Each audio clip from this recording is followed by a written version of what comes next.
B, C, D, F, I, J, K, L, M, N, Q, R, S.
Good afternoon, everyone. I'm Aditi Garg. I'm the daughter-in-law of late Shri Manoj Srivastav ji and Mrs. Neena Srivastav. On behalf of the Srivastav family and the Equity Foundation, I welcome you all to the second edition of Manoj Srivastav Memorial Lecture. I would like to extend a warm welcome to the chief guest for this event, respected Shri R.K. Singh ji, Honorable Union Minister for Power, New and Renewable Energy, Government of India. Sir and ma'am, warm welcome to you, and kindly accept these flowers as a token of our appreciation. Thank you.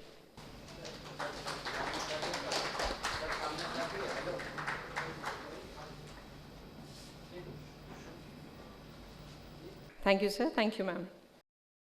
It is my honor to welcome our special guest for this event, Professor Stuart Corbridge, former Vice-Chancellor, Durham University, and former Pro-Vice-Chancellor, London School of Economics, UK, who is joining us virtually to deliver a special address today. Thank you, sir. It is my pleasure to extend a warm welcome to the speakers of the memory sharing event for this session. Shri Shashikant Das, sir, retired IAS, Governor RBI, who's joining us virtually. Shri Amitabh Kant, retired IAS, India's Sherpa at G20 and former CEO Niti Aayog, joining us virtually. Shri Satnarayan Mohanty, retired IAS, former Secretary General NHRC, joining us virtually as well.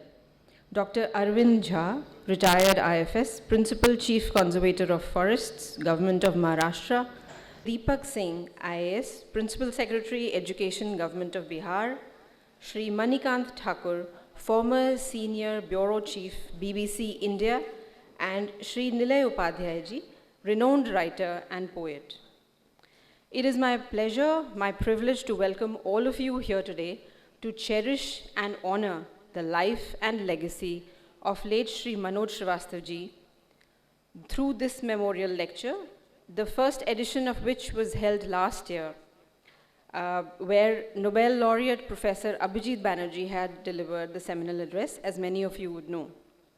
Everyone present here has been associated with Papa in their own way, and it is with a sense of immense gratitude that we gather here today to cherish, honor, and remember his very myriad associations, his vision, and his legacy.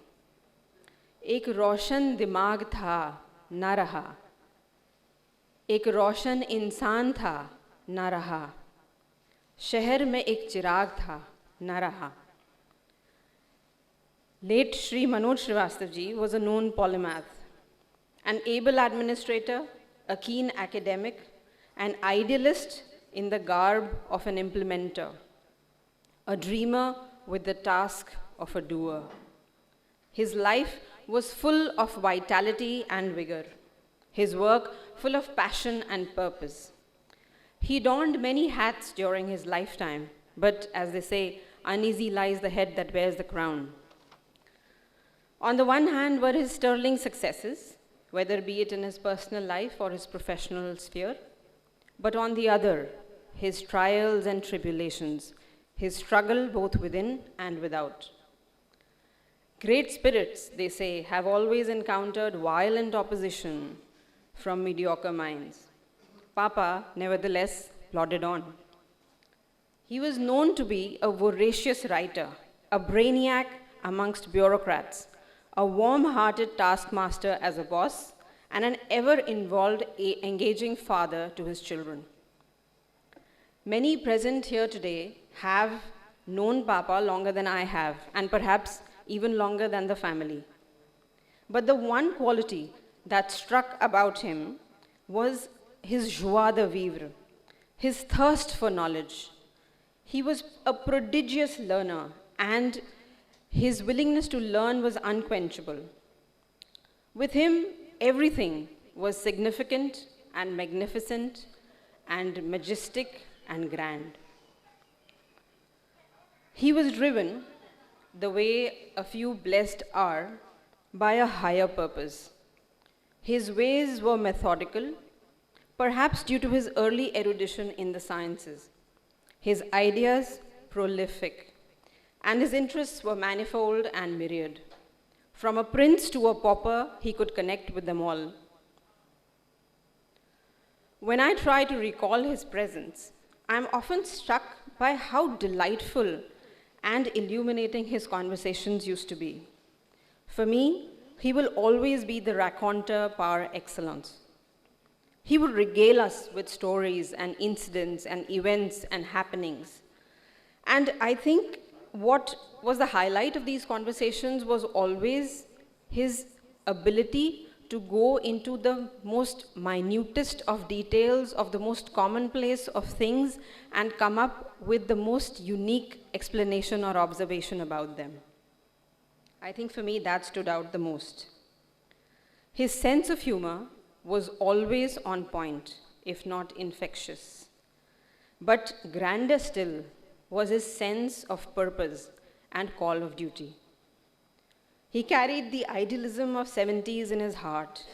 He was a people's administrator, a voice that spoke truth to power, and one who believed in meeting the magnitude of his challenges with the measure of his actions. He was a man who aimed for the stars, and very often he settled for nothing less than the exoplanet. His achievements are countless, but his sacrifices are humbling. I quote a famous poet, "One equal temper of heroic hearts, made weak by time and fate, but strong in will, to seek, to strive, to find, and never to yield." His life was a testimony of triumph over reason, of a triumph of reason over authority, of hope over adversity, and of will over fate. बिछड़ा कुछ इस अदा से कि रुत बदल गई, बिछड़ा कुछ इस अदा से कि रुत बदल गई, एक शख्स सारे शहर को वीरां कर गया. I now call upon Roshni, his daughter, to share with us a brief biographical profile of the great soul. Papa, a life remembered.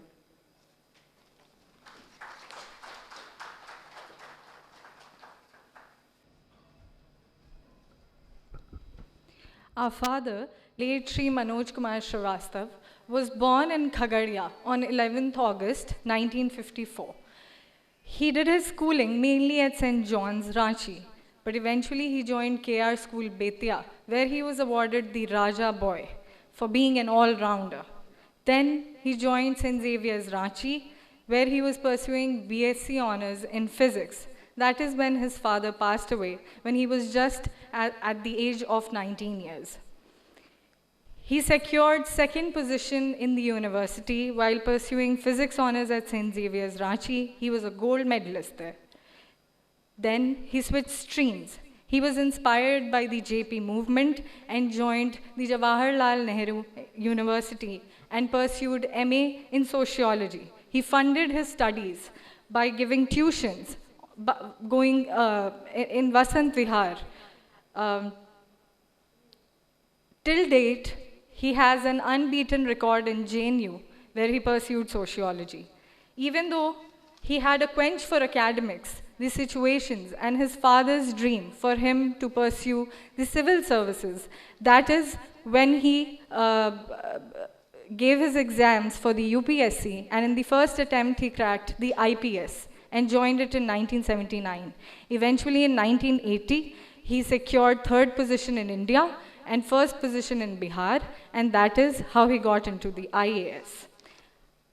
From then on, he served in various capacities in a career spanning 35 years, including his memorable stints as DM and collector in Ara and Sasaram and SDO in Hajipur. Later on, he served in senior positions in Tourism Department, Panchayati Raj, and Disaster Management. He retired in 2015 from the Chief Secretary rank, and post that, he served as the Director General for Center for Good Governance for a period of 1 year. During his career, to quench his academic thirst, he went on study leave in Cornell, MIT, LSE, Cambridge, and Oxford. That is where he pursued his higher studies and carried out his research work in Bihar, West Bengal, and Madhya Pradesh on the theme of pro-poor governance and governmentality in India. He has several public articles in renowned publications and peer-reviewed journals. And he has co-authored a book published by Cambridge University Press titled Seeing the State with Stuart Corbridge, whom we will have a chance to hear later. In the last couple of years, he was associated with IIM Ahmedabad as Distinguished Fellow, National Institute of Advanced Studies, Bangalore, as an adjunct professor. Before I end this, I would like to share a clip of Papa, in his own words, sharing how he was destined to get into the IAS, his struggles. Let's listen to it from his own words. सीख पाया mathematics. जी मनोज जी, हम ये भी जानते हैं कि अब आपके पिताजी इस दुनिया में नहीं हैं, लेकिन अगर आईएएस बनने की मोटिवेशन कहें, नींव कहें, तो उन्होंने ही आपको दी, लेकिन आप बनना कुछ और चाहते थे। फिजिक्स में मुझे बहुत शौक था और उस वक्त अल्बर्ट आइंस्टाइन और उनके स्पेशल थ्योरी ऑफ रिलेटिविटी वगैरह से जो मैं लड़के के रूप में, बच्चे के रूप में स्कूल में समझता नहीं था, पर मैं जानता था कि बहुत बड़े जीनियस थे। तो मैं उनसे कहता था कि मुझे आईएएस नहीं, मुझे फिजिसिस्ट और अल्बर्ट आइंस्टाइन की तरह बनना है। तो ये बहस तो चलती थी, पर अब जीवन चक्र जो घूमता है, तो जेपी मूवमेंट में जब हम लोग कॉलेज में थे तो ट्रेमेंडस इंस्पिरेशन था जेपी मूवमेंट का, और समाज परिवर्तन में कुछ मेरा भी योगदान हो, और जेपी के आइडियल्स को देखा हम लोगों ने, महसूस किया, तो वो भी बात आई। लेकिन तब तक मेरे पिता प्रीमेच्योर डेथ में उनका डेथ हुआ, और चूँकि उनकी एम्बिशन थी, तो उसी वक्त तय हुआ मेरा जो कमिटमेंट था मेरे पिता की तरफ कि नहीं, मुझे आईएएस बनना है। टफ पीरियड ऑफ टाइम जो है वो आपने देखा आईएएस बनने के सफर में, उसके बारे में कुछ आपसे जानना चाहेंगे हम। फादर की डेथ के बाद घर बहुत दिक्कतों में गुजरा, और कोई नहीं था जो घर संभाल सके। माँ मेरी थी किसी ढंग से अपने रिश्तेदारों की मदद से, तो स्थिति तो ये भी थी कि आज सवेरे खाना बने, शाम को न बने कि न बने, यह भी श्योर नहीं था। अब उस परिस्थिति में चूंकि मुझे आईएएस तो पिता और इमोशन के कमिटमेंट से था, लेकिन मुझे और भी कुछ जीवन समझने का शौक था, तो मैंने कहा माँ से कि 500 रुपये आपसे मैं लेता हूँ और मैं जाता हूँ दिल्ली।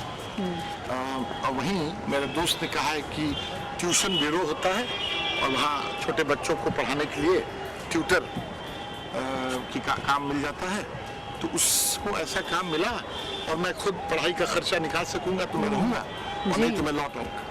और उसी में मैं गया था, तो आईआईटी दिल्ली में मेरा वो दोस्त था, और वहाँ ट्यूशन ब्यूरो था, और 4th-5वीं क्लास के बच्चे को बसंत विहार वगैरह में कई जगहों पर वो ट्यूशन का ये था, तो मैंने वो ट्यूशन करना शुरू किया। एक घर नहीं, 2 घर, 3 घर, 150 रुपया उस वक्त चौथे बच्चे 5वें के बच्चों को पढ़ने का मिलता था। और उसी से मैंने पूरे 3-4 साल जो मैं JNU में मैंने पढ़ाई की, उस ट्यूशन बच्चों से करके उसी से अपना खर्चा निकाला और फिर उसी से माँ को भी कुछ मदद खुद भी पढ़ाई करते थे। ज़माना बड़े शौक़ से सुन रहा था, हम ही सो गए दास्तां कहते कहते। I would now request the chief guest for this event, Honorable Shri R.K. Singh sir, to kindly share his thoughts. I'll just give a brief background of sir. Sir is the Union Cabinet Minister, Government of India. He's a Member of Parliament from Ara, Bihar since May 2014. Sir is a 1975 batch Bihar Cadre Indian Administrative Service officer and has been the former Home Secretary of India. In 2017, he was appointed as the Minister of Power, Independent Charge in Prime Minister Narendra Modi's cabinet. In 2019, he was appointed as Minister of State, Independent Charge of the Ministry of Power, Minister of State, Independent Charge of the Ministry of New and Renewable Energy, and Minister of State in the Ministry of Skill Development and Entrepreneurship, Government of India. In 2021, he was elevated to the rank of a cabinet minister. He has a bachelor's in art degree in English literature. So without much ado, I do invite you.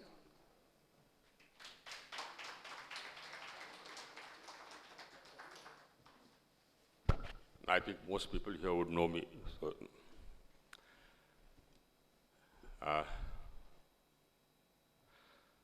actually, this is something which is acutely distressing. For me to be here, remembering my probationer, it's an inversion. Such things should not happen. It's like losing a child. I'll tell you the relationship between a district magistrate and a probationer.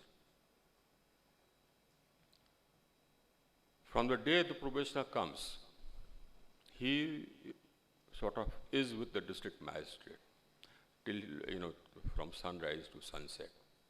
He eats with us, discusses everything with us, sees what we are doing, questions what we are doing, learns from what we are doing. That is the tradition which has been left behind by our predecessors in service. So it's almost like losing a sibling. It's almost like losing, a child, my child, that time. So this sort of thing should not happen.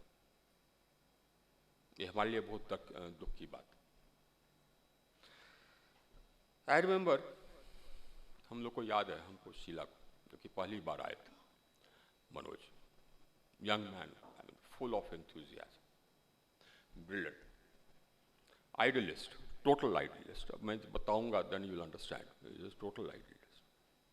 हम लोग के service से वैसे जो लोग आते हैं, तो हम लोग के ज़माने में, अभी भी बहुत लोग, लेकिन शायद अब लोग बताते हैं कि बहुत सारा डिक्लाइन हुआ है। लेकिन जबकि हम लोग आते थे तो हम लोग को लगता था कि दुनिया बदल देंगे, ये फीलिंग रहती थी। एकदम बिल्कुल इनटॉलरेंट, कोई चीज़ गलत बर्दाश्त नहीं करना, कोई पैरवी बर्दाश्त नहीं करना, सबको ठीक कर देना, सबको सही कर देना, यही था। आग रहता था, आइस में आग था, बहुत जम करके आग था। हम लोग बातचीत भी होती थी, प्रोबेशनर तो मुंह लगा होता है डिस्ट्रिक्ट मैजिस्ट्रेट से, तो बातचीत भी होती थी, डिस्कशन भी होता था। I mean, he said that he is coming to the service, but he is generally at heart something else. He is a bit of a revolutionary, which he was.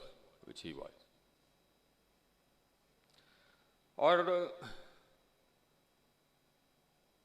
totally non-compromising, कोई compromise, totally non-compromising। मैं एक incident बताता हूँ आपको। क्या हुआ कि उस जमाने में एक ऑपरेशन ब्लैक बोर्ड चलता था,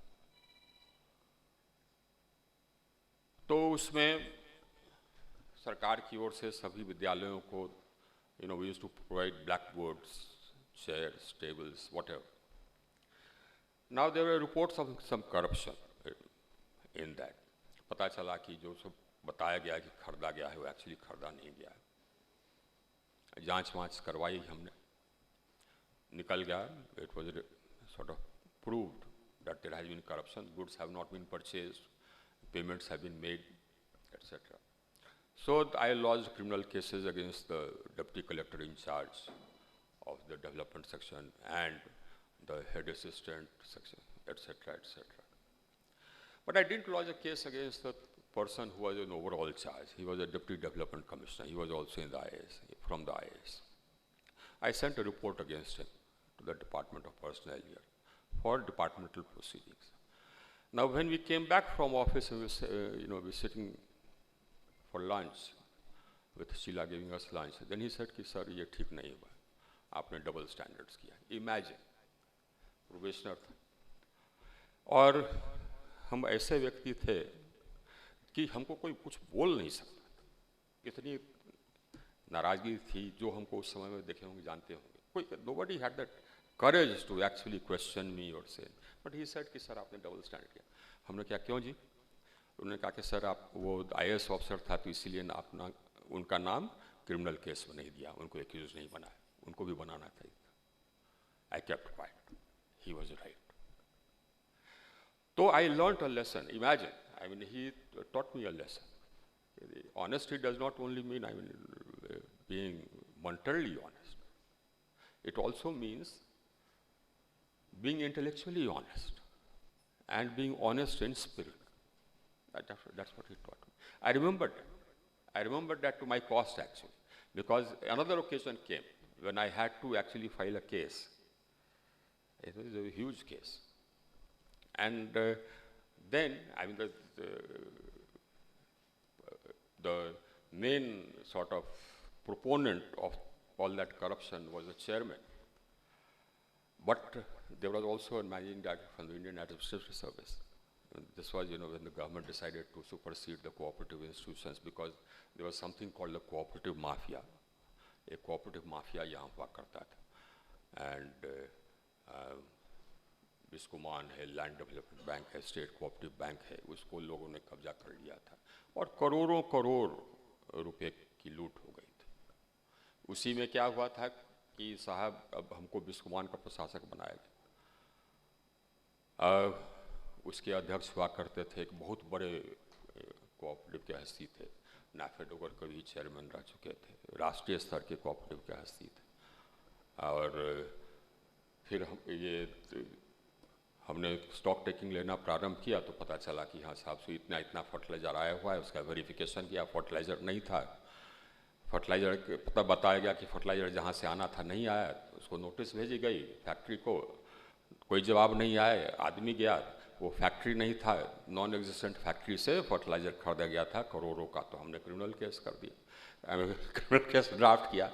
उसमें फिर हमने मैनेजिंग डायरेक्टर का नाम शुरू में छोड़ दिया। फिर हमको लगा कि नहीं ठीक नहीं। वैसे हमको लोगों ने बताया, जो वकील थे, मैनेजिंग डायरेक्टर IAS ऑफिसर, तो वकील ने बताया कि नहीं साहब जी आप नहीं कर सकते। चेयरमैन ने साइन किया, उसके पहले तो MD ने साइन किया, तो फिर हमने MD को भी एक्यूज बनाया।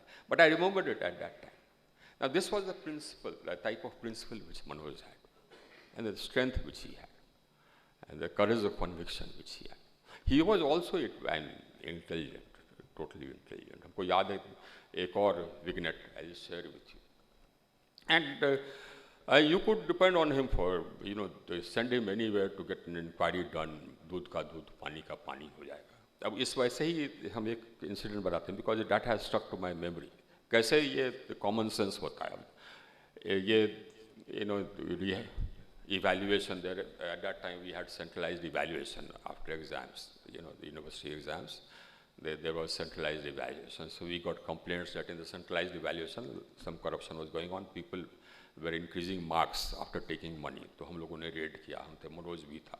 रेड किया तो जो प्रोफेसर्स थे, एग्जामिनर्स थे, उनके पॉकेट से मिल गए chits with roll numbers and उसके कॉरस्पॉन्डिंग जो कोड नंबर्स थे एक्सेट्रा मिल गए, तो गिरफ्तार कर लिया हम लोगों ने। तो अब जैसे गिरफ्तार कर लिया, उसके बाद फिर साहब की तरह ये पुलिस लोग जो थे एग्जामिनर्स उसको पीछे पीछे ला रही थी, हम आगे आगे चल रहे थे, लेकिन मनोज होशियार था, वो सबसे पीछे पीछे आ रहा था। आज सभी लोग प्रोफेसर लोग अपना जो और बाकी चिट्स थे उसको गिराते जा रहे थे, मनोज उसको उठाते जा रहा है। जब हम गाड़ी में बैठे लगे तो बोले कि सर इतने और चिट्स थे जो ये लोग गिराते चले गए। ये when I was district magistrate here, then he was the deputy development commissioner. हमको याद है what had happened was Operation Blue Star had happened. उसके बाद फिर क्या हुआ कि सरकार ने, भारत सरकार ने सोचा कि हम लोग कार सेवा करेंगे, we'll rebuild the Golden Temple. Now, in order to give credibility to that car seva, the government of India thought about having the head priest of the Patna Sahib Gurdwara presiding over that car seva. So then the then Home Minister rang up the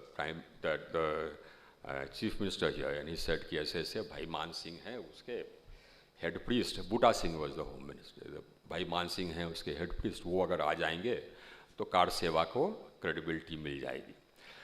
Now the the Khalistanis, or what shall we say, the extremists, they had already anticipated this. So they had, whisked Bhai Man Singh away to Calcutta. Now we found out where Bhai Man Singh was. I had some friends, amongst our, school friends who were Sardars. We found out where Bhai Man Singh was. Then remained the task of actually convincing him and bringing back. So this I entrusted to Manoj. So he went. One of my Sardar friends went with him, and we got one officer from the state special branch to go with them. Now he went, he managed to convince Bhai Man Singh. Manoj was very persuasive. He could actually convince you about anything. So he convinced Bhai Man Singh, and he persuaded Bhai Man Singh to come with him. And then we sort of sent him there. Of course, all the extremist groups blockaded Patna city, Patna Sahib station. So Manoj told me we brought them down, deboarded the train before the train reached Patna Sahib, and then we sent him there. He was a right-hand man. He was a right-hand man. Even in Champaran, even in Patna, he was my right-hand man. Very upright, totally non-compromising. And the great thing is that, that's the great thing about Bihar. The people liked it. The people liked it. I remember, I'm right now a member of parliament from Ara. He was district magistrate in Ara. When he was transferred before time. He was transferred before time because he took a stand. And all the people there was a strike in Ara when he was transferred. Imagine the people of a district calling a bandh when the district magistrate is transferred out. He was something. That shows, that's the biggest testimonial one can get. When a whole district goes on strike because the district magistrate is transferred. And they did that. And there are people here from Ara, they'll tell you. And they did that because, he was upright, non-compromising. He gave justice to everybody. So that's what he was. Losing him was a great loss. And he was totally idealistic. As I said, he said, Nahi Sahab, so he'll resign, and then after that, he'll do social service or whatever, things like that. His family wanted him to get married. He didn't want to get married. So the task devolved upon me, his guardian, to persuade him to get married. So I had to persuade him to get married. And it took some persuasion to get married. He was that type of an idealist. The thing is, Manoj's career, and not only Manoj's career, the career of many IAS officers who are of the same mold raises questions about the system. इस system पर सवाल खड़ा करता है. मनोज श्रीवास्तव की जिंदगी system पर सवाल खड़ा करता है. उसके जैसे और जो IAS पदाधिकारी हैं, जो आइडियलिस्ट आते हैं, उनकी जो यातना, उनकी जो झंझट होता है, उनका जो स्ट्रगल होता है, वो होता है साहब. आप उनसे पूछिए, उनके परिवार से पूछिए. कॉन्फ्लिक्ट होता है डे 1 से होता है, झंझट होता है डे 1 से होता है, क्योंकि सिर्फ और सिर्फ इसीलिए क्योंकि आप सही काम करना चाहते हैं। तो मनोज की जिंदगी एक सवाल है। अब वो सवाल है आपके नहीं, हम लोग सबके आज के डेमोक्रेटिक सिस्टम पर।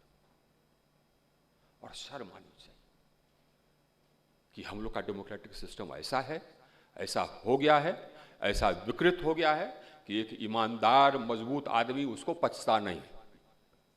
जनता को पचता है लेकिन उसको नहीं पचता है। ये सोचिए, मैं जो कह रहा हूं सही कह रहा हूं। Think about it. अब उसके गुनहगार सब लोग हैं, कोई ऐसा नहीं कि अछूता है। कैसे कैसे नेता होते हैं? डॉन, क्रिमिनल, हत्यारा, व्यभिचारी, अनपढ़, क्या हो गया? धोती कुर्ता पहन गया नेता। क्यों?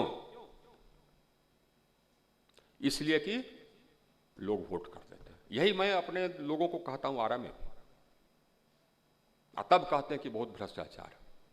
अरे साहब सोचिए, मैं यहां होम सेक्रेटरी था तो एक एसपी का पोस्टिंग करते समय हमने कहा था कि वहां पर एक डॉन, बहुत बड़ा डॉन, जो कि इस बेल्ट में काम करता था, पटना से लेकर के मोकामा, नालंदा वगैरह, बहुत सारे लोग समझ गए होंगे कौन था। हत्यार। हमने कहा था कि आई वॉन्ट हिम अपस्टेयर्स। नेता हो गया। कभी वो तो शायद एमपी नहीं बना, कि वो भी बना एक बार, और उसकी पत्नी एमपी। सोचिए, जिसके बारे में मैं ये कहा था। पार्लियामेंट में मुलाकाती हमको कहती है प्रणाम भैया। बोले कहाँ आ गए साहब, ये क्या है? एक विधायक है जो बार बार विधायक हो जाता है, 8-10 हत्या किया हुआ है। ये क्या? बोरा के बोरा भर करके पैसा बनाता है मंत्री सब ट्रांसफर पोस्टिंग में, सबको मालूम है, कोई कुछ कहता नहीं है। वो सब एकदम चलक के धोती कुर्ता झाड़ करके चलता है। ये क्या है? शर्म आनी चाहिए। ऐ क्यों होता है? एक ही कारण है, जात। कुछ है तो नहीं। अब मैं आपके जात का हूं तो हमको वोट दे दीजिए, और दे देते हैं आप लोग। तो यही होता है,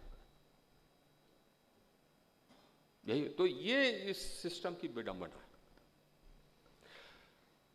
और सिर्फ ये यहीं तक विडंबना समाप्त नहीं होती। अब ये लोग आ गए सत्ता में, सत्ता यही है, देखिए डेमोक्रेटिक सिस्टम है। So they actually rule, they have the final say. And then what happens? Any honest officer who's non-compromising, he is transferred. जितने भ्रष्ट लोग हैं, हमारे यहाँ भी भ्रष्ट हैं बहुत लोग, अब तो संख्या बढ़ती जा रही है, वो रहते हैं। भ्रष्टाचार फैलता है। जो ऑनेस्ट है, ईमानदार है, स्ट्रेट फॉरवर्ड है, वो साइडलाइन रहता है। पहले कम होता था, लेकिन बहुत कम होता था। आज तो एकदम बिल्कुल यही नियम हो गया। आज आपको मिलेगा नहीं कोई बिल्कुल नॉन कॉम्प्रोमाइजिंग ऑफिसर, क्योंकि ये सिस्टम नहीं रहने देती। सिस्टम हम लोगों ने हम आपने जो यहाँ पैदा किया। ऐसे और भी विकृतियां हैं। There are many questions about this system which keep sort of going around in my mind, and I don't have the answers to that. I don't know if you would have the answers to that. One, of course, is that people vote because of the caste, but that's not true only of this country.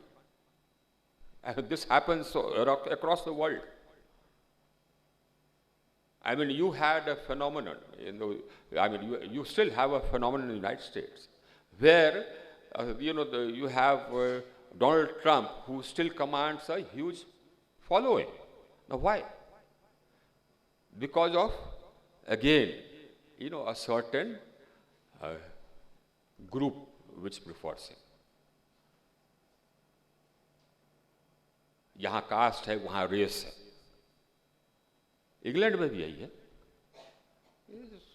So that democracy is like that. Now, that is the flaw with democracy. And the other flaw with the democracy is that, you put a party in power, and the party is comprised of such people. And once they come to power, the entire resources of the state pass into their hands. And they use those resources for doing what? For pampering their vote bank. So what will happen? So I use that money, taxpayers' money, to let's say, appoint a particular category of people. हाँ साहब, हमको अगर इस cast का vote चाहिए तो हम Sanskrit teacher बहाल करेंगे, हमको ये कौम का वोट चाहिए तो हम उर्दू टीचर बहाल करेंगे। ये क्या है? ये तुष्टीकरण की राजनीति। You use the resources of the taxpayer to play politics. You use the money given by the taxpayer to play politics. हम आपका पैसा लेकर के हम लोगों का लोन माफ कर देंगे, तो एक तरफ तो हम लोगों को सिखा रहे हैं कि आप लोन का रिपेमेंट मत कीजिए, आप दूसरी तरफ वोट जीत रहे हैं और एक नया पैसा हम अपने पॉकेट से नहीं दे रहे हैं। लोन माफी स्कीम्स हुए कि नहीं हुए? कितने लोगों ने किया? कितने सरकारों ने किया? और क्या कर दिया हमने सिस्टम को बर्बाद कर दिया। हमने दिखाया कि हाँ साहब, तुम लोन ले लो, चाहे कोऑपरेटिव बैंक से लो, कहीं से ले लो, अब उसके बाद मत दो, तो सिस्टम बर्बाद हो गया ना। शॉर्ट टर्म क्रेडिट पहले होता था, बाद में कोऑपरेटिव बैंक से जाने लगा। लोन आप दे दीजिए जनता आपको पेमेंट नहीं करेगी। हमने भिखारी बना दिया, उसको लुटेरा बना दिया, लेकिन हमको तो वोट चाहिए। लोन माफी कर दिया पब्लिक के पैसा को लेकर के। So that is the other, fallacy in this system, where, this so-called democratic system. It is a democratic system, but that is a fallacy in this, that all the resources, all the power goes into the hands of some unscrupulous people. What is the remedy? Of course, education is a remedy. That is a remedy. Now, there's another problem with this, with our system, and that problem is the prevalence of money. So, if you have a prevalence of money, then people who are corrupt, who have lots of money, they find it easier to fight elections. How do we set it right? We can set it right if good people come forward to, join politics. I started off that. I said that, not only me. I was there in Madan. We used to think that, why this sort of thing is happening, because good people don't come forward to join politics. So what's the solution? Let us start a party. Even Manoj has said that, yes sir, you start a party, I'll join you. But then that also is very difficult. Why? Because of the money power in politics. So what is the solution to that? I think it is absolutely necessary that we do state funding of elections. We do that, then this money power will get reduced. But today, the question before us is not only of Manoj Srivastava, but of the whole system. And Manoj Srivastava is a question on the whole system, or people like Manoj Srivastava, officers like Manoj Srivastava are a question on the whole system. पहले हमारे ज़माने में ऐसे नेता हुआ करते थे, अभी भी कुछ हैं जो कि ऐसे लोगों को तरजीह देते थे. They used to sort of, respect that. अभी भी हैं एक दो कि नहीं साहब राइट है, ईमानदार है, हमारी बात नहीं सुनता है तो किसी की बात नहीं सुनेगा. ये पुराने ज़माने में थे लोग. अब उनकी संख्या नारायण हो गई है पॉलिटिक्स में. अनपढ़ तो हैं ही हैं, लेकिन अनपढ़ होना ही सिर्फ एक ये बहुत बड़ा एक ड्रॉबैक नहीं है. अगर अनपढ़ हैं लेकिन उनको बुद्धि है, उनको ग्रास रूट्स की जानकारी है, तो हमें एक्सेप्टेबल है, क्योंकि उनको ग्रास रूट्स की जानकारी है और उनका हृदय साफ है, मॉरली अपराइट है, तो एक्सेप्टेबल. लेकिन वही दिक्कत कि अनपढ़ भी हैं, गुंडे भी हैं, चोर भी हैं, तो फिर अच्छे लोगों का कहीं पर गुजारा नहीं, और देश का कोई our future is not looking very bright. We need to think about these questions. I think we need to think about these questions, because these are questions which impact the future of our country and the future of our younger generation. What are we doing? What have we done? I mean, our country is growing, but let me tell you about not only Bihar, but in some other states as well. I mean, the educational system for the poor, let's say public education, let's say the schools. Now, the poor don't have a chance in life. Why? Because they send their children to government schools. And in the government schools, instead of 7 teachers, you have 2. And out of them, 1 teacher does not know how to sort of actually write one single correct sentence. That's the situation in Bihar. What will happen to the poor children? They only go there. They can't afford a private school. And this doesn't worry our, netas. This doesn't worry our netas. But such is life. Such is the life which almost such struggles, and imagine working with unscrupulous bosses. Just imagine. लड़ाई होती है, झंझट होता है, tension होता है, blood pressure हो जाता है, आप घर आते हैं नाराज रहते हैं, आइए पूरी जिंदगी रहती है। तो जो आइडियलिस्ट होकर के आता है इस सिस्टम में, उसको परेशानी रहती, बहुत परेशानी रहती। We have to create a country, we have to create a system where the idealists are looked up to. I said possible, it is possible. I'll give you an example myself, Motihari. I had not spent 6 months there when, there was about 7 or 8 MLAs and 2 ministers. They all, the chief minister had come to Muzaffarpur. They all landed up there and said, what sort of a collector we have sent there? He doesn't listen to us at all. हम लोग का कोई वजूद ही नहीं. Now the chief minister heard them out. And mind you, the chief minister was Jagannath Mishra, much maligned Jagannath Mishra. He heard them out. And then he said कि किसी को रहने दीजिएगा जो कि किसी की बात नहीं सुनता है. Imagine. They were all his party, the ministers and the MLAs. Well, there were people like that. there was a chief minister जिसके जबकि हम SDO थे तो उसके क्योंकि हम कोई विभेद नहीं करते थे, तो जबकि रेवेन्यू कलेक्शन हुआ, उस ज़माने में रेवेन्यू कलेक्शन बहुत जोरों का होता था, तो हमने विभेद नहीं किया, तो उनका भी मकान वहीं था। उस समय चीफ मिनिस्टर नहीं थे, he was in politics, he was I think MP और समथिंग लाइक दैट। तो उनके घर पर भी बकाया था, तो वहाँ पर भी पुलिस और मैजिस्ट्रेट पहुँच गए क्योंकि पेमेंट नहीं किए थे नोटिस जाने के बावजूद।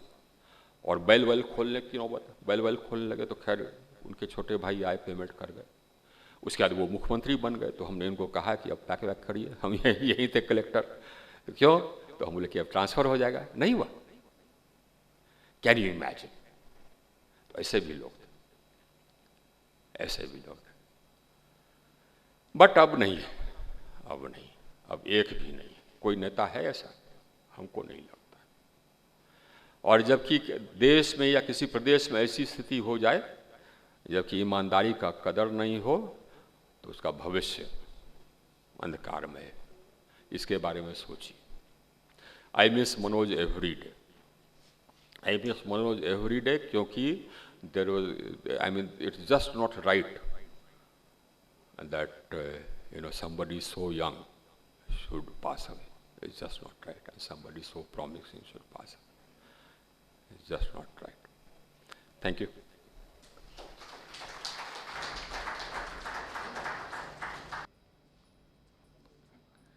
चल ए नज़ीर तू इस तरह कारवां के साथ, चल ए नज़ीर तू इस तरह कारवां के साथ, जब तू न चले तेरी दास्तां चल सके।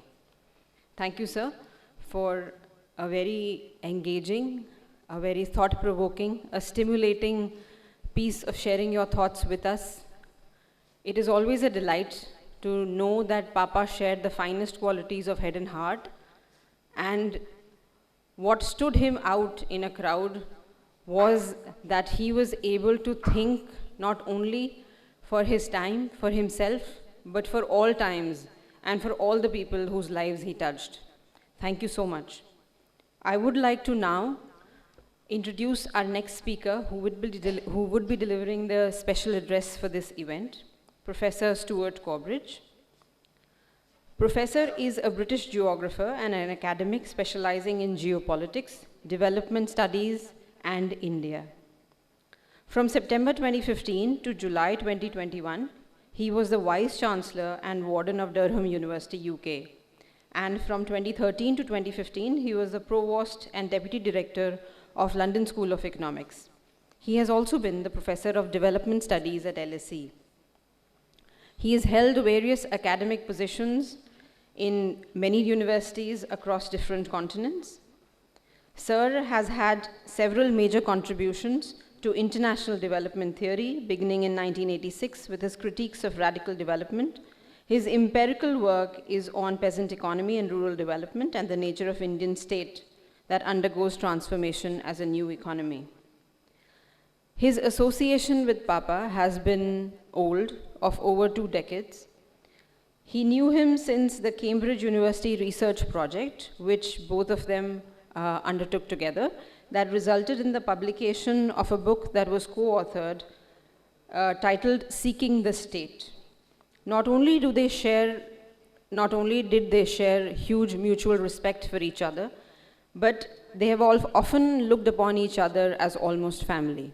I would now like to give the stage to Professor Stuart Corbridge. Thank you. Thank you very much. Minister, honourable friends and colleagues, I'm deeply honoured to be joining this year's memorial event for Manoj Srivastava. And I'm especially pleased to be following the memorial lecture by Minister R.K. Singh, who, like so many of us, but in his case at the highest level of government, is having to deal with issues around power, energy, renewables, and climate justice on a scale that few of us have witnessed before. I know Manojji would have warmly welcomed the Minister's wise words, as did we all. And can I say, Minister, how nice it was to hear you talk about the time when Manoj was serving in Bhojpur in Aras and was transferred. And you recorded very memorably the reaction of local people to that transfer. Before I share some thoughts of my own on Manojji, let me also say how sorry I am that I cannot be with you in person at the Moria Hotel in Patna. Currently, I'm in Paris at the start of a short holiday in France, but I do hope to return to Patna next year and to renew an acquaintance with the Moria Hotel, which I first visited for a cup of coffee in December 1979, shortly before beginning my PhD research further south in what is now Jharkhand, but of course was then part of Bihar. On that first trip to India, I was fortunate enough to stay with a travelling companion from Cambridge University in a guest room at the A.N. Sinha Institute of Social Studies on the north side of the great Maidan. In those days, and for many years afterwards, the Ganga came right up to the north wall of the Institute's garden, adding to a wonderful ambience created by the Institute's staff and library. Again, if I recall correctly, I was able to meet at that time Professor Sachidananda, who I believe was then the Institute's director, and of course a great authority on Adivasi Bihar. My principal point of contact, though, was Dr. Nirmal Sengupta, and I was delighted in 1982 that my first ever academic publication was in a book edited by Nirmal, who had by then or was about to move to Chennai. After my studies in 1980, I returned to Patna and Ranchi regularly through the 1980s, before a prolonged stint of fieldwork in Bero Block, Ranchi district, in 1993, with another Cambridge colleague. The DFO for our fieldwork village at that time was Sanjay Kumar, latterly Dr. Sanjay Kumar, a good friend of Manoj and myself, who is now serving in Delhi as Director General, Forests. Sanjay later worked closely with Manoj on some joint research projects, and it was my great fortune to see two such brilliant public servants in action on a regular basis, as well as in deep thought and conversation. And now to Manoj himself. My first contact with Manoj Srivastava was on a phone call in spring 1998. I was sitting with Glyn Williams in a very nice room in Sydney Sussex College, Cambridge, and Manoj Ji was in India. Glyn and I were interviewing for two team members for what became our Seeing the State Action Research Project. All interviewees, save for Manoj, had been able to come to Cambridge in person, and no one in pre-pandemic times wins a job interview over the phone, right? Wrong. Manoj was Manoj, as of course he always was, and Glyn and I felt the force of his personality down the phone line. His warmth, wisdom, courage, insightfulness, and strong personal commitment to progressive social change. We took less than 5 minutes to invite Manoj to join ourselves and René Véron on that project. I count my blessings to this day that Manoj Ji said yes. I finally met Manoj a few months later in Cambridge in the fall of 1998. My partner Joan and daughter Joanne have an especially happy memory of taking Manoj to the 5th of November fireworks celebrations on Midsummer Common, one of the great annual collective events in that city. By this time too, I knew that Manoj could barely boil an egg, but that's another story for another time. Finally, in early January 1999, I met Manoj with Nina, Saga, Shikhar, and Roshni in Patna, the true start date of one of the most important friendships, never mind working relationships, of my life. Glyn, René, and I saw immediately how well matched Manoj and Nina were, but I didn't know until a few minutes ago, Minister, that you were the matchmaker of that marriage. That was a wonderful story. And how they encouraged each other in their ventures. Nina's at that time including news reading on TV, and latterly, of course, her work around female empowerment. I've lost sight of the hall. I do hope you can still follow me. Manoj and Nina together provided a wonderful home for their children, and Manoj would be as proud today as Nina to see Saga progressing in the Indian Police Service, and Shikhar and Roshni moving upwards in the legal profession. He would also have loved playing with his grandchildren, a privilege very sadly denied to him and them. Life can be cruel, as we all know. But let me return to January 1999 and happier times.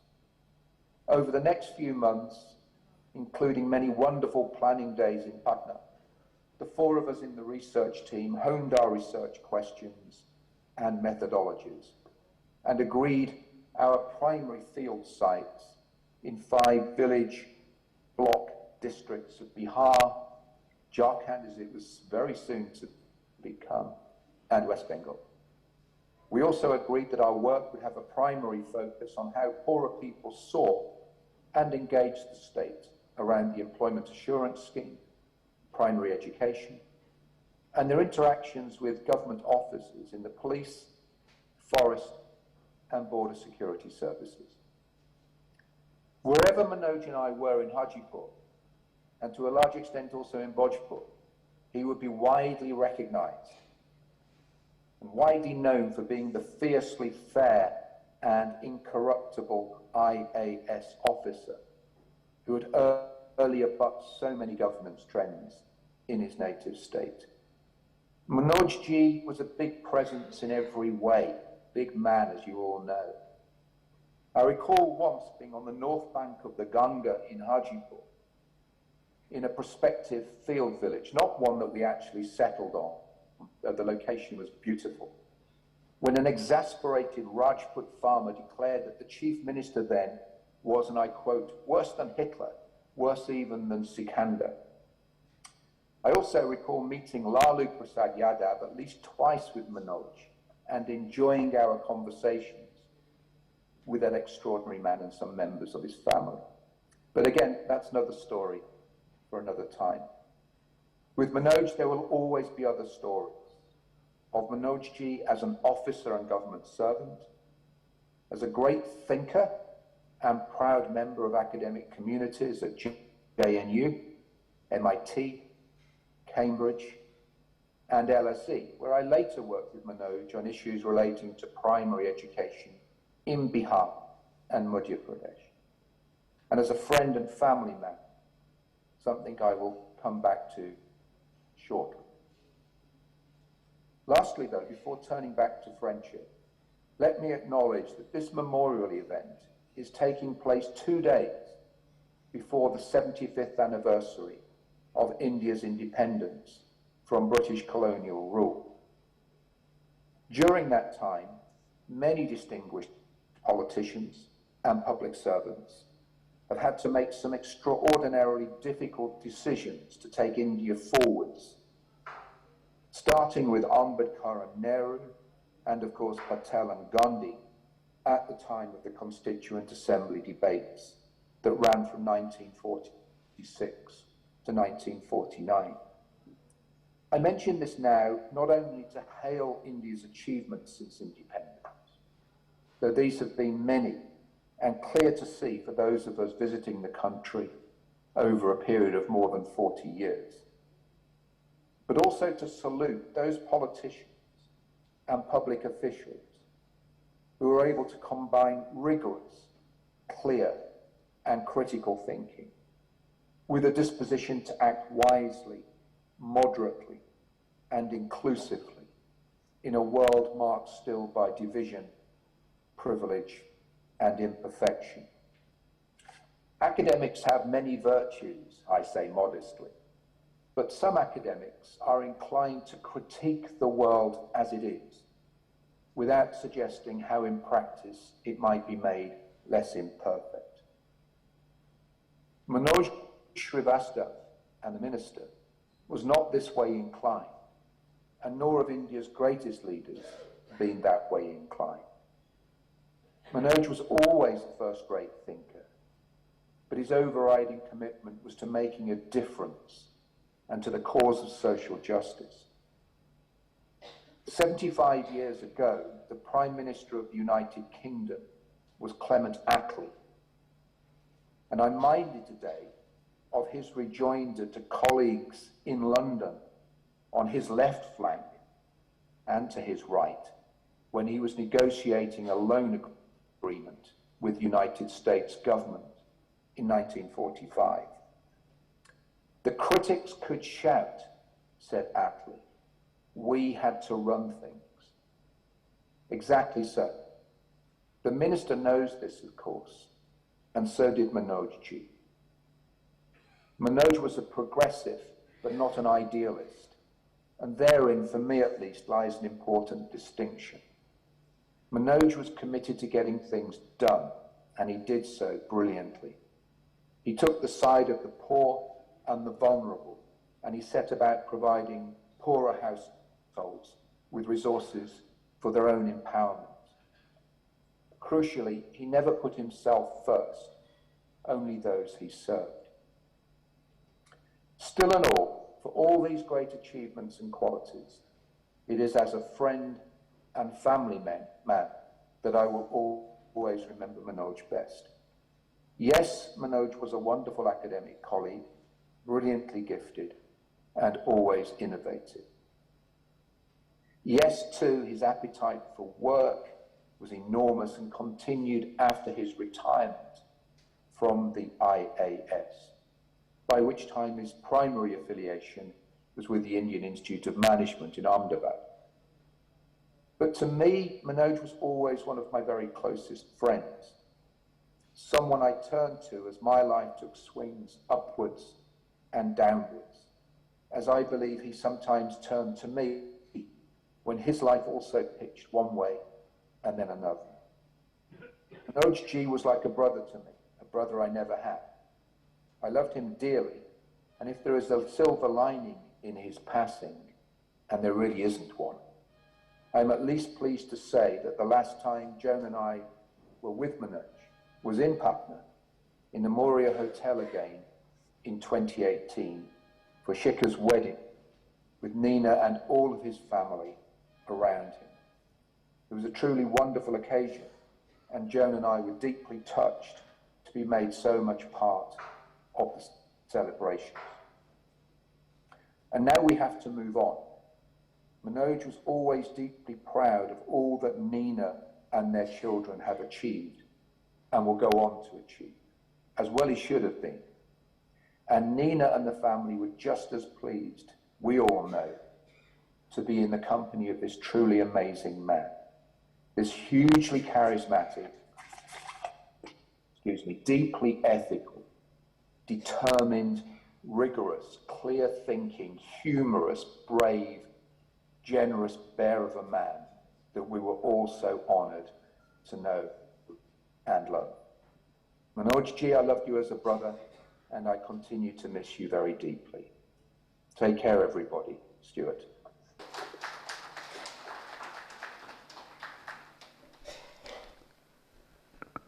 Thank you, Professor Stuart Corbridge. Thank you for your time, and more importantly, thank you for sharing with us insights into the life of Papa as an academic. It is a delight to hear the rigor with which he pursued his academic and intellectual interests, and to know firsthand that he was instrumental in raising some of the most pertinent questions of the state of democracy and state of India today. So thank you. I would now take the opportunity to start the next session, which is the memory sharing session, and invite our first speaker for this session. Shri Shaktikant Das Sir is currently serving as the 25th Governor of Reserve Bank of India. He was earlier a member of the 15th Finance Commission and India's Sherpa to the G20. Sir is a retired IAS officer of the 1980 batch and hence a batchmate of Papa. During his career as an IAS officer, Sir has served in various capacities for Indian and Tamil Nadu governments, including as Economic Affairs Secretary, Revenue Secretary, Fertilizer Secretary as well. He has also served as India's alternate governor in the World Bank, ADB, NDB, and the AIIB. He has represented India in various international forums. He has, as I mentioned, been a close batchmate and a close friend of Papa's, a confidant and a companion. I now request him to share his thoughts with us. Thank you very much. At the outset, I would like to thank Nina ji and the whole family, the entire family, for inviting me to be here to share some of my thoughts and my association with Manoj. Our friendship spanned 40 years or so, right from 1980 when I joined the IAS, when all of us in our batch reported for the training at Mussoorie Academy. That was the first time I sort of interacted with Manoj closely. Of course, he was in the JNU, the Jawaharlal Nehru University, and I was in Delhi University. So we did had seen each other, but had not really interacted that closely.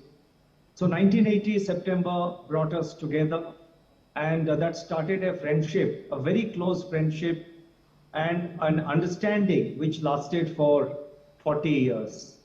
I join all the other distinguished dignitaries and the entire audience which is present there, and some of our colleagues, my ex-colleagues from the IAS, my batchmates who are also participating. I share the feeling of a big loss that we don't have Manoj amidst all of us. But there are great remembrances, and I will cherish it for a long time.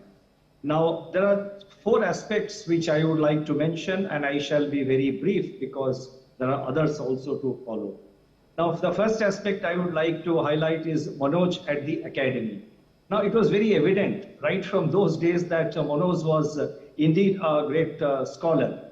Now, many of us who had completed our education and we had joined the civil service, for us, the initial few months were of, we had a great time of fun, friendship, enjoying so many things which, we had not been able to do earlier because one was busy with studies and with preparing for the exams and other things.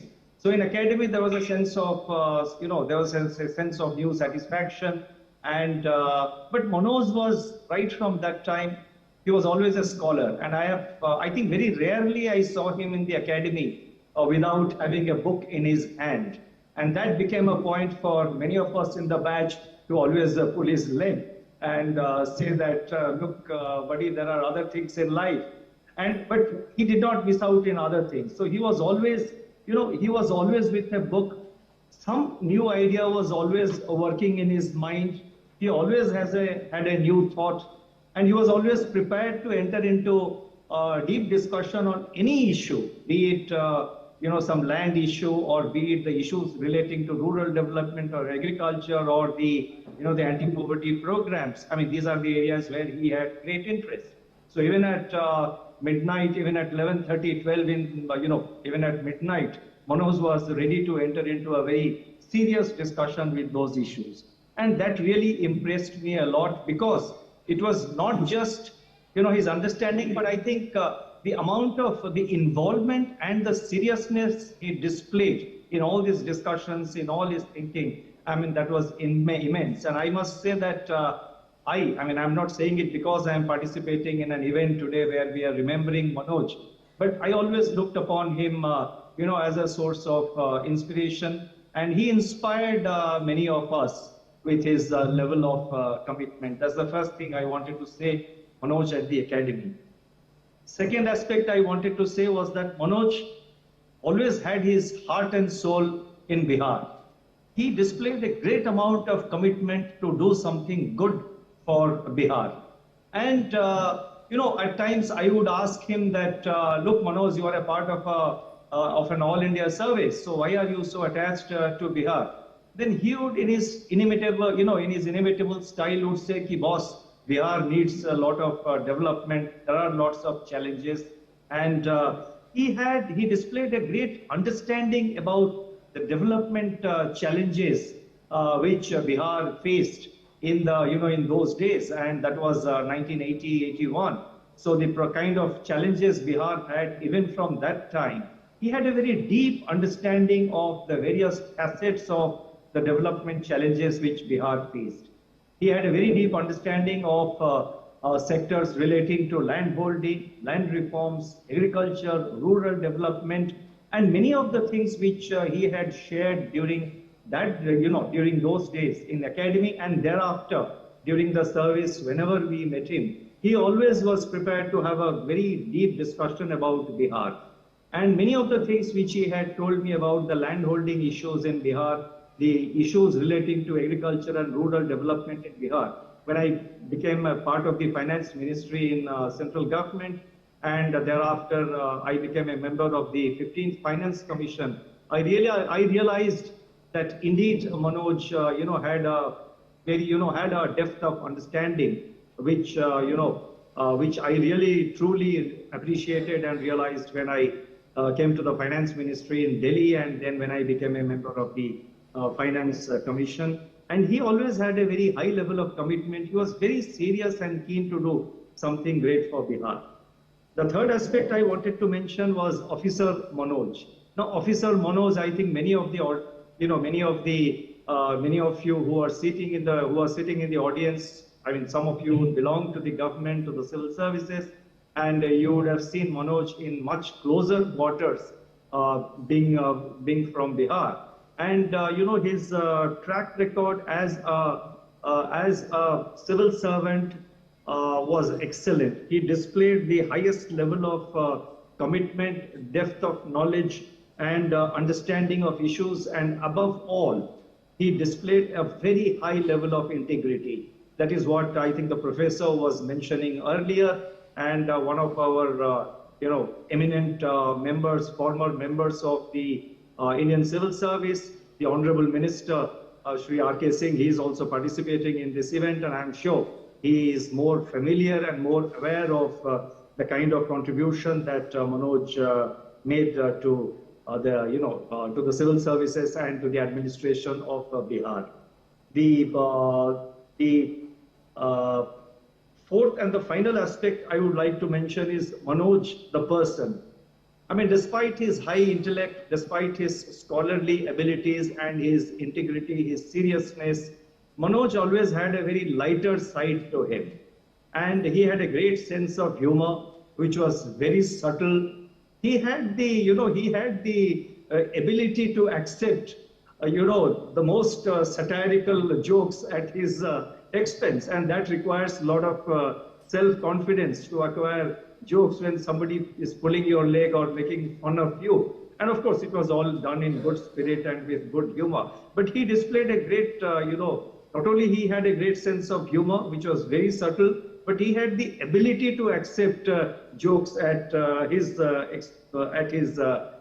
expense. I think in the earlier event, immediately after his demise, I had shared with, I had shared this experience, which I remember even till today. The formal high dinner we had in the academy, where you are taught to, how to handle the knife, how to handle the spoon, the fork, and all that. And Manoj and I, we were sitting opposite each other. And during that dinner, which lasted for about 45 minutes, I think Manoj came up with some deadly, some deadly one-liners and two-liners at the whole, making fun and satiring the whole, the formal dinner of the knife and fork, because he had a very healthy, contempt and disregard for such for such formalities in life. So as we remember Manoj, I remember various facets of Manoj, the batchmate from the academy, Manoj, the friend of 40 years, Manoj, a person with great commitment for Bihar, Manoj the scholar, Manoj the administrator, and Manoj the person.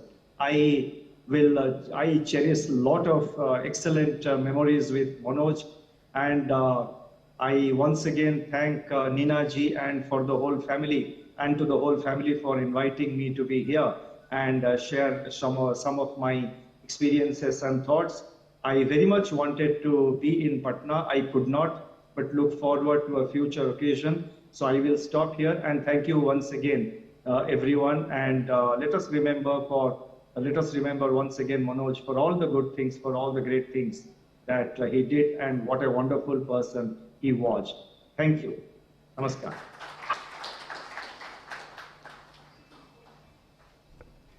Thank you, sir. Thank you for sharing such delightful insights and for, of course, bringing out such various facets of Papa's life and his personality. I will now move on to the next speaker, Shri Amitabh Kant, sir, who's joining us virtually. Sir is a 1980 batch retired IS officer of Kerala cadre and was the second chief executive officer of Niti Aayog, a public policy think tank of Government of India. He is the author of Branding India, an incredible story, The Path Ahead, Transformative Ideas for India, and Incredible India 2.0, Synergies for Growth and Governance.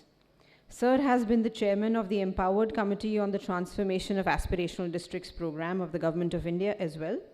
And after completing 6 years as CEO of the Niti Aayog, he has been appointed as the new G20 Sherpa of India as India takes over G20 presidency later next year. He has been a batchmate of Papa's and a very close and dear friend. Sir, if you can hear me. So we'd love to hear from you, and welcome. Let me first thank Nina ji and the family for inviting me to speak on this occasion. I have the greatest and the fondest memories of Manoj going back to my JNU days. Manoj was very vibrant, very dynamic. He was, even in JNU, he was very bold, gutsy, courageous, and I think very left-oriented. If you're not left-oriented in your youthful days, then you don't have a heart for the poor. And Manoj always had a heart for the poor. So he was very, very left of the center oriented in JNU, and he made life in JNU very vibrant with his debate, his discussion, his constant questioning, and his debate and discussions would go on till late in the night.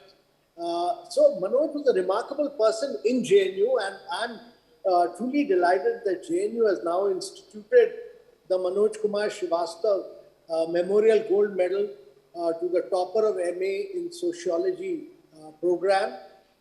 He's left behind a huge imprint in JNU, and I don't think many of his records of JNU can have been broken even till date.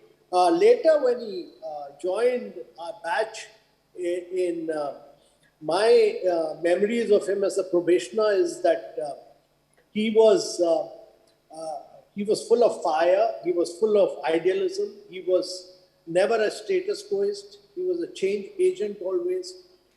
One thing which I always remember was that whichever guest lecturer who came to the JNU, Manoj would ask really long, winding, complex questions to the guest lecturer, and quite often the guest lecturer would get foxed and find it difficult to answer or respond to his questions because the questions themselves were so complicated that the lecturer would not be able to respond to them. And so he was a remarkable person who brought life and energy and vibrancy to the whole batch, a 1980 batch in JNU, at both Hari Cafe and in the lecture classes and across the academy, because he's one person with whom you could joke, one person whose leg you could pull, one person who had whose leg you could pull always long, and everybody called him as Manojwa in the academy. So he was a phenomenal batchmate actually in the academy. He really was a live wire, and he brought a tremendous amount of intellectual fervor to the academy. One of the rare few people who looked beyond the immediate course, he looked beyond the immediate job, and no wonder he went on, look at his academic track record from Cornell to MIT to IIM Ahmedabad to Cambridge to LSE. I don't think anyone in the service I've come across who's had such a phenomenal track record of going to so many academic institutions, doing so much of original research and publishing so many papers, books, working with intellectuals, doing so much of research work. So phenomenal track record of academics. So even in the academy, as was very rightly pointed out, by my colleague, Mr. Shaktikant Das, he had a very academic bent of mind, and that academic flavor he brought to the whole batch. And this truly kind of brought in a great amount of, amongst the whole batch, he was able to debate and discuss on a range of issues concerning not merely issues of agriculture, but rural development, pro-poor governance, and how transformation could be brought out. And he filled people with that passion and energy to transform at the grassroots level, which rarely does a probationer is able to do. Most probationers are there to enjoy life, but Manoj had that commitment, that determination to transform really at the grassroots level, which you could see through in the academy itself. Later, he was, I found him, he was one of those batchmates who had so much of commitment towards academics. So he did so many courses, and he was, I really many times, much later when I was in Kerala cadre, I met him once and I really felt that a person like him should have been in Kerala rather than Bihar, because if he had come to Kerala, he would have really blended well with the communist regime of Kerala, much more than what he had done in Bihar. And the communists would have loved him because he had that huge commitment for community development, he had that huge commitment for self-help groups, he had that huge commitment for improving learning outcomes and health outcomes. So I strongly believe I strongly believe that Manoj was an intellectual par excellence who landed up in the wrong state of Bihar. He should have been in a state like Kerala. And in Kerala, he would have, he would have been the greatest officer, treasured and welcomed, and people would have loved him, and he would have been the greatest man ever, as the greatest civil servant ever, because he was ideally cut out for a state like Kerala. But, he had that commitment for Bihar. He had that passion for Bihar, as Shakti pointed out. He had that tremendous zeal and energy to transform his state of Bihar. And therefore, he constantly had this vision of transforming, and he wanted to do intellectual work. And therefore, he's one of the rare officers whose track record, if you see, is just full of academic work, at the same time working, coming back, doing work, going back, doing academics, coming back and doing work again. So one of the rarest few people. Much later, I met him when I was, Joint Secretary Tourism, and I was doing the Incredible India campaign and all that. He had come back as a Secretary Tourism. He was in the tourism sector. I think he was Commissioner Tourism or Secretary Tourism, and I had a long discussion with him. And then I found out that his commitment, his passion, his energy had remained fully intact. In fact, it had not merely remained intact, it had almost redoubled because he was one of the few officers who, with seniority, had remained a man of great ethics, a man of great dedication to doing work. And he came back with a vast number of projects which we sanctioned from Government of India. So much of the work that you see in Gaya and in Bihar, and you see in Bodh Gaya, Rajgir, Nalanda, was because of the projects we sanctioned during his term as Commissioner Tourism or the Tourism Development Corporation. He was there. He held many jobs relating to tourism. So I could see even at that stage, he was a man who was wanting to transform Bihar through Buddhism tourism. And we worked in great partnership even at that stage. So I really, throughout my career, whether as in JNU or as a probationer or as academician or through his service, he was a man with the highest level of integrity. He was constantly a change agent. He was constantly a man who was non-compromising. He was also a non-conformist. He was not a normal, natural civil servant, because he was a man who was determined to change. And therefore, it has always been a pleasure and a delight working with him, knowing him, learning from him. He was extremely inspirational and motivational. He kind of inspired all his batchmates throughout. He was a person, when we all learned that he was no more, all of us got together and all of us were in a state of shock. We couldn't believe it. All of us got together and had a ceremony for him. And therefore, he's one person who's left a huge void. He's left a huge vacuum for all of us. And I really think that he was one of our greatest batchmates and one of the finest colleagues and one of the man of great intellectual caliber and one of the greatest intellectuals we've seen in the service. So Manoj has been a remarkable human being who's inspired and motivated all his batchmates. It's been a big loss. And I would have really loved to be in Patna. Unfortunately, due to official reasons, I'm not being able to join personally. But I look forward to coming to Patna personally and meeting Neena ji and the entire family and being with all of you. And it's been thank you for inviting me to join this occasion. Thank you so much. We all will continue to miss Manoj forever. Thank you very much. Thank you, sir. Thank you for your heartfelt, evocative, and very touching tribute to Papa, and of course bringing to life his formative and foundational years, for filling in the blank canvas of what we know of Papa. You've put in so many colors and brought him to vibrancy. Thank you so much. I would now request the next speaker for the memories sharing session, Shri Satyanarayan Mohanty sir, who is also joining us virtually. He's an IS officer of the 1980 batch.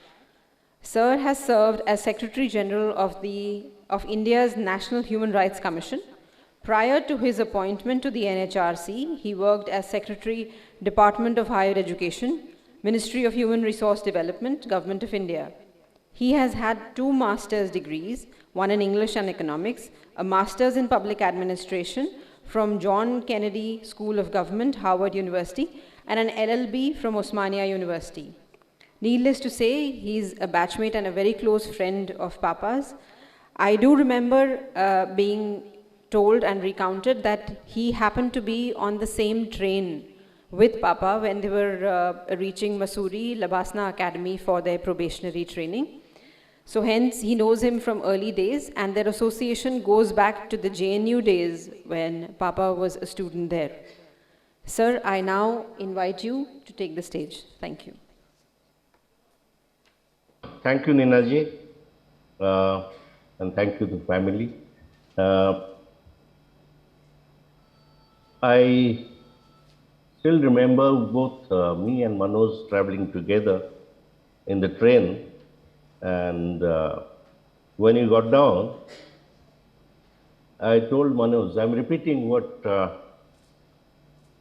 is already been told. He said, "Kabhi nahi bhulna," and that is my connection with him. But much earlier, when we were in JNU, there was a little fracas in the campus, and because 2 guys were roughed up by the other side, and Manoj gave a very, very firebrand speech. So after the speech was, and in that speech, whatever is the contention today, what is free speech, etc., came in very strongly. Now after the speech, Manoj was about to go to join the IPS or something like that. So I told him, Manoj, you are a firebrand. He said, we must always take sides. Silence only encourages the tormentor and not the tormented. And it didn't make too much of sense then. But with life's experience, it comes with tons of meaning. That time it looked like the small fracas. Yes, they belong to 2 different political formations, so naturally feelings are running high. But what he said is that people will have to take side, and that is so true. The great thing about Manoj was that when he laughed like hell.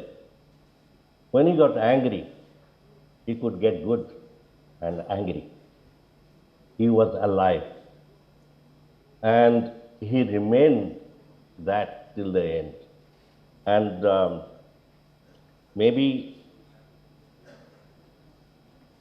10 days into this national lockdown, he rang up and said that I'll come after this lockdown is over and we'll discuss. I have got a lot of good ideas, etc., and it is moving. Both of us should sit down and discuss, but that was not to happen. But he remained alive till the end. Academy, when he joined, I remember Sakti telling Kranti whenever he saw Manoj, and some other people telling, "Jala do ise, फूक डालो ये दुनिया, जला दो जला दो जला दो, मेरे सामने से हटा लो ये दुनिया." So that is what we associated, that he was a revolutionary. It took me a long time that it is not the Jalado part of that particular song from movie Pasa that was important for him. But what was important for him is that the world it exists today is of very little importance. ये दुनिया अगर मिल जाए तो क्या है? That was very important for him, and that was why he was a reformist. He wanted changes, and little later I was listening to a song by John Lennon, Beatles fame. It reflected his thought. one of the, in the song called Imagine, John Lennon says, "You may say I'm a dreamer, but I'm not the only one. I hope someday you will join me and the world will be as one." So this is the subtle feeling of brotherhood of man that Manoj was a believer in, where there is no greed, there is no hunger from people's side, and people sharing the earth. And it was a very, very subtle and evolved thing. It is not that he wanted destruction of everything. He wanted improvement. He had a dream, and he wanted others to join that dream.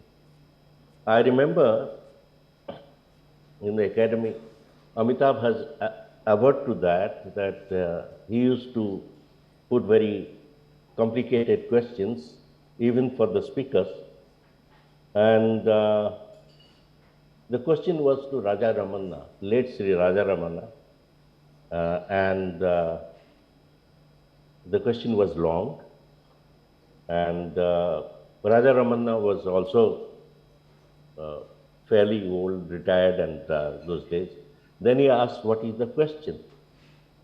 And Manoj had to pause and tell him the question. But the point is, for him, the question was not very important. He was not asking the question because he didn't know. He knew. He was laying out his understanding to check whether the speaker was in agreement with it. That is what Manoj Srivastava is. His academic brilliance, his felicity with words, his debating ability are well known. There was a mock court in the academy. He was the lawyer and he spoke very well, and the law teacher apparently took him aside and told him something. We didn't hear that. So after the thing was over, I told him, "Manoj, you did very well, but what was the law teacher telling you?" He said, "The law teacher told me that if you join the Supreme Court of India, you will get 10,000 rupees. And that is for a bunch of professionals who were only getting $1,000 those days." So that was his ability. And I was surprised that he didn't explore that particular thing. And Manoj, in his own way, he lived life to the full. There was a play. In that play, it was a courtroom in the small town of Bihar, or it could be in small town of any other place in India. And he acted with aplomb. It was like a real court taking place, and purely because he got the idiom right, he got the situation right, and he could pack in a lot of humor. And I can never forget this 6'2" tall man getting into a sack and playing out Bol Jambure. Okay, because apparently in the eastern part, this is the Bol Jambure, and he was the Jambure. Okay, so he lived in his own way, life to the full. He probably came a generation earlier or a generation later. But the sparking qualities that he had, they're like Kohinoor, which is to be preserved. And it is an indictment of our society that it doesn't take it that way. And such worthy guys have to wait out, had to suffer tribulations. When he was in Cornell, I was in Harvard, and then he came and he stayed there. I was staying on the 21st floor. We stepped out to have a nice look of Charles River. It was overlooking Charles River in Peabody Terrace. And then suddenly I find that he is sitting down. So I said, Manoj, what is happening? He said, no, no, I have got vertigo. I can't look down or look out, etc. So the problem is that the world, for such bright guys, the world often creates vertigo. Manoj going, we have lost a part of us, both individually, collectively, and but as I told in our batchmate memorial, he will always be a beacon of light. He is something who is special. He is someone who is never been afraid of being what he was, and he didn't have any template to follow. His template was what he was, and that was so good. So I must thank the family and Ninaji for giving me a chance to speak here. I'm grateful that I could join in this program and recollect my friends, Nakrabaji, once in a while. Thank you. Thank you, sir. They say lives of great men all remind us that we can make our lives sublime and departing leave behind us footprints on the sands of time. Thank you, sir, for sharing such delightful snippets of your association with Papa, and as always, bringing out such beautiful facets of his personality. I would now like to request and welcome the next speaker for this session, Dr. Arvind Jha, sir. Sir is a 1980 batch Indian Forest Service officer of the Maharashtra cadre, retired as Principal Chief Conservator of Forest. He's been one of Papa's closest friends who studied with him at St. Xavier's College, Ranchi. Sir holds a PhD from Ranchi University, and he has been known to be one of the closest 5 friends of Papa's, often known as the 5-man army. So I request one from the 5-man army to kindly grace us on the stage. Thank you. Neena भाभी और श्रीवास्तव परिवार को मेरा बहुत बहुत प्रणाम। मनोज के बारे में बात करना बहुत कठिन है मेरे लिए, लेकिन पिछले साल भी मुझे रिक्वेस्ट किया गया था कि आप आओ बात करो, but to be very frank I was not very confident कि मैं कुछ बोल पाऊँगा। मनोज बहुत ही हमारे साथ रहे और 50 साल का एसोसिएशन हमारा, आई थिंक उससे ज़्यादा शायद यहाँ और किसी का एसोसिएशन नहीं होगा। और उस समय भी, जिस समय कि वो मनोज बिल्कुल बबलिंग यंग 18-19 साल का लड़का सेंट ज़ेवियर्स रांची में ज्वाइन करता है एज ए ISC स्टूडेंट, और मैं भी ISC सेकेंड ईयर में सेंट ज़ेवियर्स में ज्वाइन किया था after my schooling.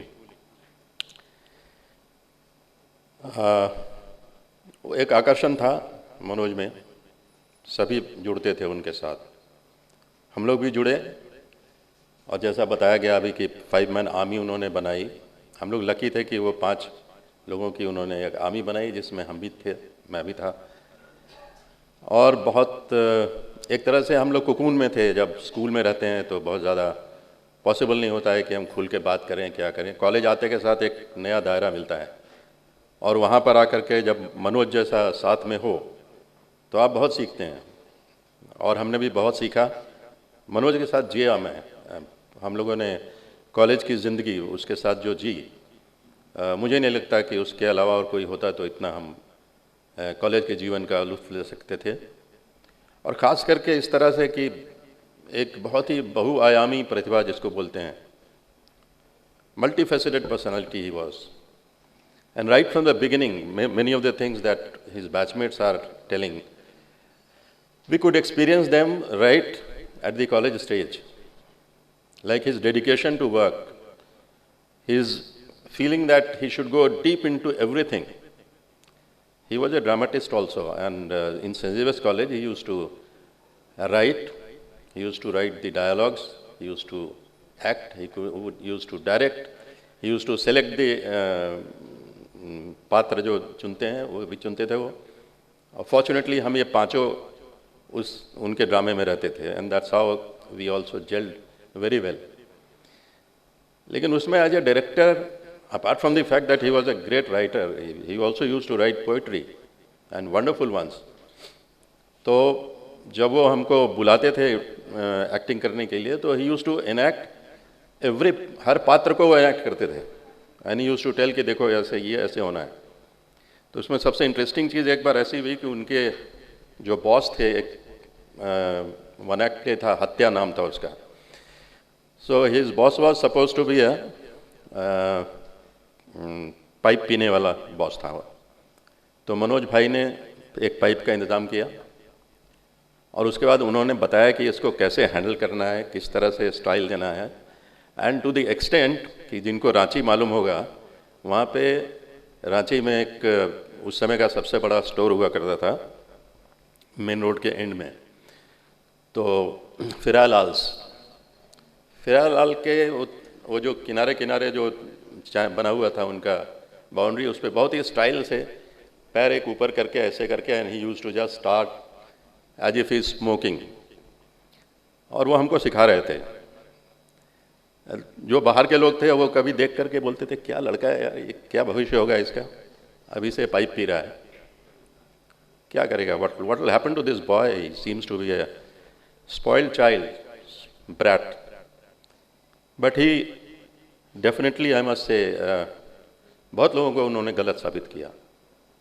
And he became the position holder third in the country as IS. So वहाँ से एक जगह और उन्होंने बहुत लोगों को गलत साबित किया, और बहुत ख़ास लोग को गलत साबित किया. वो ये है कि जब एक IAS की इंटरव्यू में, जब इंटरव्यू बोर्ड ने पूरा सवालात कर लिया उनसे, then one of the persons members उन्होंने कहा, mister Manoj, you seem to be so handsome, tall, and with such a kind of delivery of whatever questions we asked, and you gave such brilliant answers. Why don't you join the films? And he was also perplexed. बाहर आया, बोला यार हमको बोला film join करो, अब नौकरी मिलेगी नहीं लगता है IAS वाली. हमने कहा नहीं भाई ऐसा नहीं. And so he proved them also wrong, because he knew that he was not coming for acting. He was a man of action. और वो फील्ड में आए, उन्होंने काम किया और ज़बरदस्त काम किया. मैं तो महाराष्ट्र कैडर में था, तो लेकिन उनसे हमारी जो बात होती थी, कई बार हमारी पत्नी नेचुरली नाराज़ होती थी कि ये एक एक घंटा आप किससे बात करते हो. आई डोंट नो अबाउट भाभी जी, ये भी शायद उस तरह से कभी कभी सोचती हूँ कि क्या बात करते हैं ये लोग. एंड बात में उनके जो गंभीरता थी, गांभीर्य था, उसमें ही यूज्ड टू आस्क, यार जहाँ एक बात बताओ, ये जो हम विलेजर्स में जाते हैं, व्हाट डू वी डू, इस तरह से हालत है, और यहाँ पे सब दिखाया जो जाता है बाहर, बिल्कुल बाहर अच्छी अच्छी चीज़ें दिखाते हैं. सो हिज आइडियोलॉजी, उसको मैं एक छोटी कहानी के बारे तरह से बताता हूँ जो हम लोगों ने एक बार शेयर की आपस में. And then he was extremely happy कि एक राजा था, और वो राजा का बेटा जब बड़ा हो गया और राजा बूढ़े हो गया नेचुरली, उन्होंने कहा यार बेटे को बना देते हैं मंत्री, राजा बना देते हैं. अब आज का ज़माना होता तो शायद बना दिया गया होता, लेकिन उस समय there was a minister, he said कि नहीं नहीं, इसको आप अच्छे जगह भेजिए, इसका टेस्ट लीजिए weather he is fit for becoming a king. And that was a, किसके पास भेजें, तो जंगल में एक ऋषि हैं उनके पास उनको भेज दिया गया. ऋषि महोदय ने जैसे ही वो आए, उन्होंने कहा कि चलो भाई हमारा आश्रम साफ करो, झाड़ू वाड़ू लगाओ. And the boy was very upset, बोले कि this is not a role of the king, why should I. तो बोले नहीं नहीं आपको करना पड़ेगा, otherwise you won't get the certificate. So for that certificate that boy, son of that king, started working. After 6-7 days he was asked to bring he got bored, बोला कि अब हो गया साहब, अब जाने दीजिए. तो ऋषि ने कहा नहीं नहीं ऐसा करो, कल से हमारे लिए फल फूल लाया करो, वो भी एक बहुत इंपॉर्टेंट काम है. So he did that for 7 days again. फिर आया, खड़े हो गया, बोला अब हम पास हो गए. बोले नहीं कुछ नहीं हुआ. बोले अब क्या करूँ मैं. तो बोले अब तुमने कुछ नहीं किया, आप जाओ. तो ही started going, but he thought कि चलो पूछ तो लें ऋषि से कि क्या चाहते हैं वो. तो आगे बोला अब क्या करूँ मैं, बताइए, क्योंकि मुझे राजा तो बनना है, और आप जब तक अप्रूव नहीं करोगे उधर हमारा शपथ ग्रहण नहीं होगा। So that was the problem. So rishi ने उनको कहा कि ऐसा करो, जंगल जाओ और जितने तरह की आवाज़ सुनाई देती है बताओ मेरे को आके क्या सुना। So he started going to the forest every day, new sort of, कभी हिरन की सुने, कभी शेर की, कभी भालू की। उस समय जंगलात अच्छे थे, वाइल्ड लाइफ भी अच्छा था, फॉरेस्ट डिपार्टमेंट उस समय का अच्छा रहा होगा ज़्यादा। तो anyway, so finally this boy again got bored. He said कि अब रिपीट हो रहे हैं सारे। तो ऋषि ने कहा नहीं, तुमने कुछ नहीं सुना। So this boy got disgusted, started going back. एक जगह जाके पेड़ के नीचे बैठ गया, बोला अब तो क्या करूं, समझ में नहीं आया। And he sat there in dhyan. After few days he came running to the rishi and he said कि गुरुजी आज हमने वो बातें सुनी जिसकी जो हमने आज तक कभी नहीं सुनी थी। तो बोले क्या सुना बेटा? तो बोले मछलियाँ आपस में कैसे बात करती हैं, तितलियाँ आपस में कैसे बात करती हैं, छोटे छोटे कीड़े आपस में कैसे बात करते हैं, वो सुना हमने। तो ऋषि ने उसको गले लगाया, बोले बेटा अब तुम राजा बनने के काबिल हो, क्योंकि तुमने उनकी सुनी जिनकी कोई नहीं सुनता।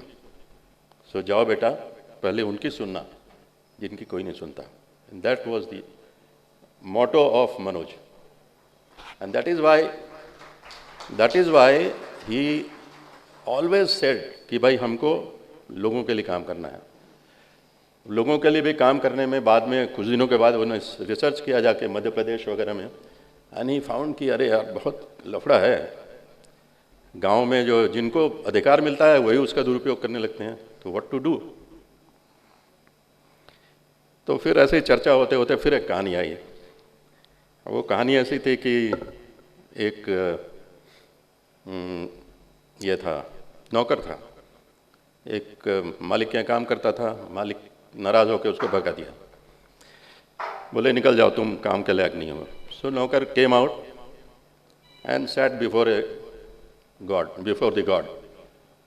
भगवान प्रकट हुए, बोले क्या चाहिए बेटा? तो बोले कि मेरे को मालिक ने निकाल दिया है, तो मुझे जितना बड़ा उसका घर है ना उतना ही बड़ा घर चाहिए। तो बोले इतना बड़ा घर? तो हाँ, कंपटीशन का मामला है। सो इतना बड़ा घर ले लिया। बोले कहाँ चाहिए? तो उसके घर के ठीक सामने चाहिए। सो भगवान ने सोचा चलो दे देते हैं। फिर उसके बाद फिर ये बैठ गए भगवान के पास। भगवान ने बोला क्या, आप क्या चाहिए बेटा? तो बोले उसमें ऐसा है कि सारे फर्नीचर्स ये वो सब चाहिए ना, ऐसे कौन रहेगा वहाँ? तो चलो वो भी दिया। फिर आके वो बैठा रहा वहीं पे नौकर। उसने बोला कि अब हमको वहाँ पे एक मालिक चाहिए, मैं नौकरी किसकी करूँगा? So this is the mindset of people. और मनोज ने कहा यार बिल्कुल सही है कि हमने हर तरह की सुविधाएं देने शुरू कर दी हैं, ये बांट दिया, वो बांट दिया, ऐसा कर दिया, वो कर दिया। अरे भाई उनकी मेंटालिटी को बदलने के लिए क्या करें, वो चाहिए। एंड दैट वाज मनोज's लेटेस्ट, जहाँ तक मैं उनके साथ चर्चा करता रहा, लेटेस्ट उसका स्ट्रगल यही था कि भाई how to change the mindset of these people. कि भाई एम्पावरमेंट के लिए 50 चीज़ें हम निकाल देते हैं कि you are getting empowered, but whether you are really getting empowered और not, how to ensure that? And that will happen only when the person who is being empowered is confident that yes, if I take an action X, the result will be Y. Once that confidence comes in, that is the real empowerment. Before that is no empowerment at all. तो इस तरह की मनोज के साथ हमारे साथ इतनी तरह की बातें, खास करके जंगलात के बारे में मैं उससे बहुत बोलता था कि यार villagers, tribals, they are all in the forest and they have to be empowered. And we had some various things, and जैसा इन्होंने बताया that he was not a fence sitter, middle path नहीं, you have to take sides. और उसमें वो सबसे बढ़िया जो हम लोगों का कोट था वो ये था कि समर शेष है किंतु अकेला, दोषी नहीं है व्याध, जो तटस्थ हैं समय लिखेगा उनका भी अपराध। इसीलिए हमको तटस्थ नहीं रहना है, एक्शन लेना है। एक्शन में we have to be very conscious कि हम सही कर रहे हैं और सही लोगों के फेवर में हैं। And that was what Manoj was, and that always inspired each one of us. हम लोग सभी उसके साथ रहे। The only feeling that I often have that I think the bureaucratic system could not really utilize him, क्योंकि there are problems and the polity also could not really give him the right place. कई बार होता है कि government of India deputation के बाद आदमी की समय खुलता है, because there is a bigger place there, a larger background, a larger sphere to work. So that I think he missed, perhaps because he was more attached to the ground. ज़मीन के लिए उनको इतने मोहब्बत थी कि भारत सरकार नहीं गई वो, and that perhaps made him getting less utilized for the Indian people. That's what I feel. But anyways, the point is, Manoj was Manoj. जिस तरह ऐसे तो बड़ा है, but pun is not intended, कि वो हाथी को जिस तरह से हर आदमी अपने नज़रिए से देखता है कि भाई हमारे लिए ये है, हमारे लिए वो है, हम सभी एक, to some extent we all are blind.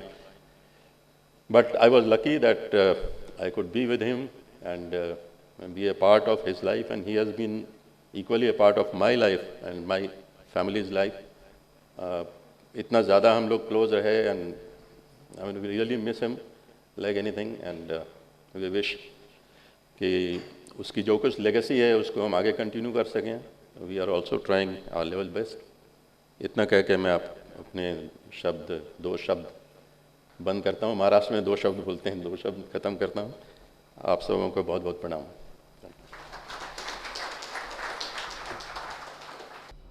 Thank you, Uncle. With your 2 delightful stories, you've really touched the secret chords of our hearts. Thank you. I would now like to welcome the next speaker for this event, Shri Deepak Kumar Singh sir. Sir is Additional Chief Secretary in the Education Department, Government of Bihar. He is an IAS officer. He is an IAS officer of the 1992 batch and has handled several important portfolios in the state government as well as the central government. Also, he is the secretary of the Bihar chapter of the IAS Association. Without further ado, I would invite him on the stage. He has worked very closely with Papa in the cadre. Thank you, sir.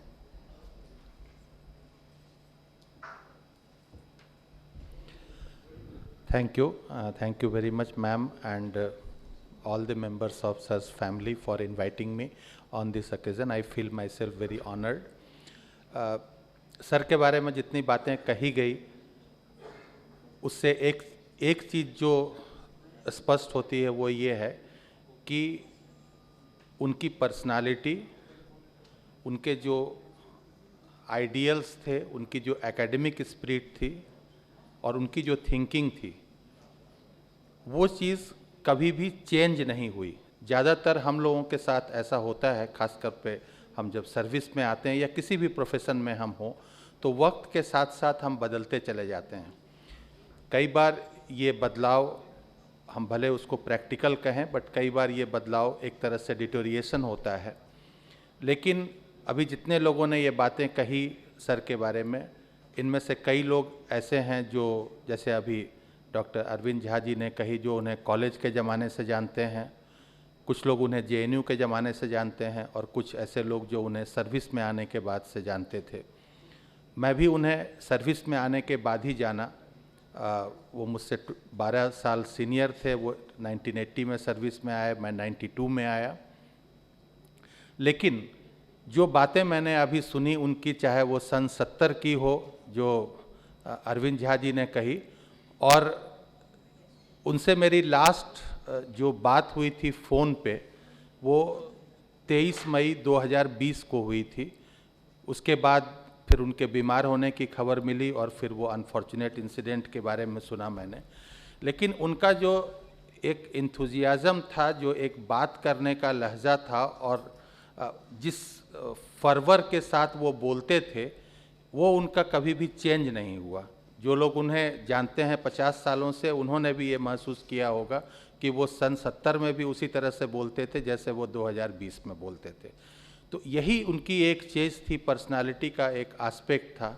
और उनकी इसी तरह से उनकी जो academic spirit थी, जो उनकी पढ़ने की, दुनिया को जानने की और अपने ज्ञान से दुनिया में कुछ कर गुजरने की जो इच्छा थी, वो भी चेंज नहीं हुई. जब वो कॉलेज के ज़माने से जो उनमें एक स्पिरिट थी, वही स्पिरिट उनकी अंत समय तक बरकरार रही. लास्ट मेरी, जैसा मैंने बताया कि 23 मई 2020 को मेरी उनसे फ़ोन पर बात हुई थी। बहुत छोटी सी चीज़ थी, उनकी गाड़ी सर्विसिंग में गई हुई थी और उन्होंने मुझे कहा कि एक गाड़ी भेज देना, तो मैं वर्कशॉप तक चला जाऊंगा ताकि वहाँ मेरी गाड़ी रिपेयर हो जाएगी तो फिर मैं उससे आ जाऊंगा। और वो गाड़ी गई उनके। ज़्यादातर लोग उसके बाद एक छोटा सा थैंक्स लिख देते हैं, लेकिन उन्होंने उसके बाद भी मुझे एक 12-13 सेंटेंस का एक मैसेज लिख के भेजा, जिसमें उन्होंने उसके लिए थैंक्स तो कहा ही, साथ ही उन्होंने मुझे, मेरी पत्नी हरजोत को, मेरे बच्चे को ढेर सारी शुभकामनाएं दी। तो ये उनकी स्पिरिट थी। वो शॉर्टकट में कोई चीज़ नहीं करते थे, वो जिस चीज़ को करते थे उसको अपने आखिरी अंजाम तक पहुंचाना चाहते थे। और शायद उनकी वही चीज़, जैसा कि अभी honourable minister R K. Singh sir जो उनके साथ काम किए हैं, वो मेरे साथ भी काम किए हैं और जो उनके सर प्रोबेशनर रहे हैं। तो जैसा कि उन्होंने कहा कि उनका ये जो आइडियलिज़म था वो अंत तक चेंज नहीं होना ही उनके प्रोफेशन में बहुत बड़ी बाधा उत्पन्न हो गई। ऐसा नहीं कि लोगों ने उनके टैलेंट को या उनके इंटेलिजेंस को या उनके कमिटमेंट को एक्सेप्ट नहीं किया या उसको रियलाइज़ नहीं किया, लेकिन वस्तुतः समय जिस तरह से बदलता गया, हम लोगों की भी अब 30 साल की नौकरी हो गई है। जब हम लोग नौकरी में आए थे और तब से अब के बीच में समय बहुत तेज़ी से बदला है, जो सिस्टम है बहुत तेज़ी से बदला है। उस सिस्टम के बदलाव के साथ मनोज सर ने कभी अपने आप को नहीं बदला, ये उनकी खूबी थी, लेकिन सिस्टम के लिए वो खूबी उनकी वो एक्सेप्टेबल नहीं थी और इसी वजह से वो इस सिस्टम में अपने आप को एडजस्ट नहीं कर पाए, या ये कहिए कि सिस्टम ने उन्हें कभी एडजस्ट नहीं होने दिया अपने अंदर। और इसी वजह से उन्हें जो भी काम करने का मौका मिला उसमें ये बात सही है कि उनका जो आइडियलिज़म था, उनका जो इंटेलिजेंस था, उनकी जो सोच थी, उसको इसमें परिवर्तित करने की, एक्शन में परिवर्तित करने की छूट उनको नहीं मिल पाई, क्योंकि ये सिस्टम इस तरह के लोगों को अब एक्सेप्ट नहीं करता है। लेकिन दैट अपार्ट, आदमी सिस्टम के लिए नहीं जीता है, क्योंकि नौकरी करना तो एक आदमी की ज़िंदगी का एक पार्ट है। लेकिन आज अगर उन्हें सब लोग याद करते हैं तो इसीलिए याद करते हैं उनकी जो पर्सनालिटी थी, उनका जो लाइवलीहुड था, लाइवली नेचर था जो उनकी एक एकेडमिक जो पेंचेंट थी, एक ज्ञान के खोज की जो उनकी एक लालसा थी, और उस ज्ञान को लोगों तक पहुंचाने की, और एक आइडियल तरीके से बहुत अच्छी कहानी के रूप में डॉक्टर अरविंद झा जी ने अभी बताई कि उस आवाज़ को सुनने की जो उनमें क्षमता थी, जिस आवाज़ को और कोई नहीं सुन सकता है, इसी के लिए लोग उन्हें याद करते हैं और हमेशा याद करते रहेंगे। पुनः एक बार मैम को, समस्त परिवार को बहुत बहुत धन्यवाद, और आप सभी लोगों को बहुत बहुत धन्यवाद। Thank you. जय Hind. Thank you, sir. Thank you for sharing your thoughts, being a close colleague of Papa's. I would also now like to request Harjot ma'am to share a few words of her association with Papa. Ma'am is ACS Mines. Welcome, ma'am.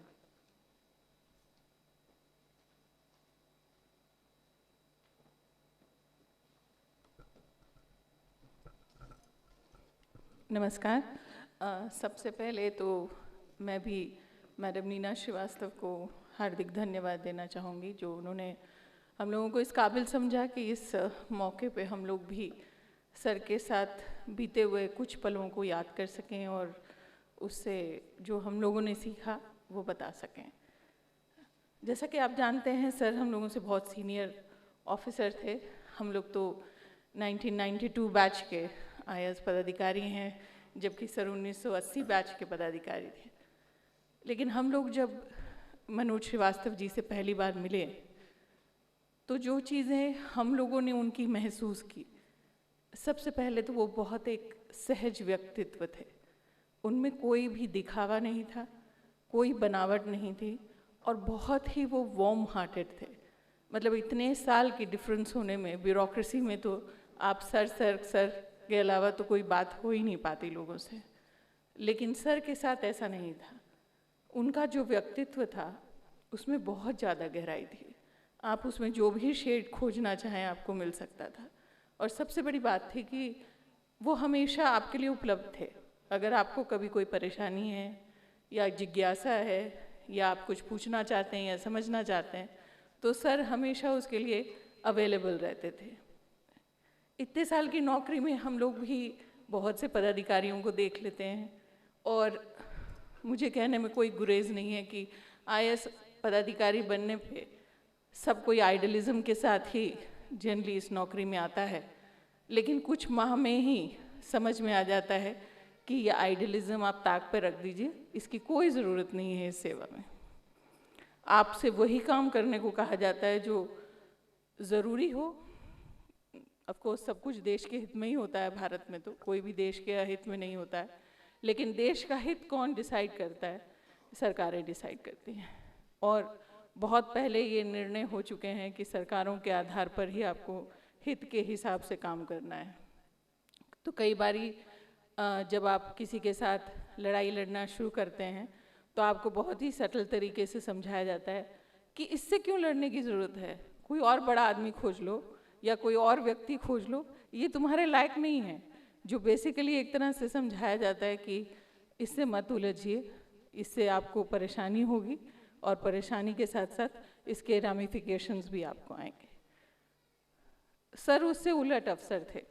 Sir हमेशा कहते थे कि ठीक है, आपको अगर conviction है तो उलझ सकते हैं, क्यों नहीं उलझिएगा, यही काम है हम लोगों का। और सर खुद इसको बहुत बार दिखा चुके थे।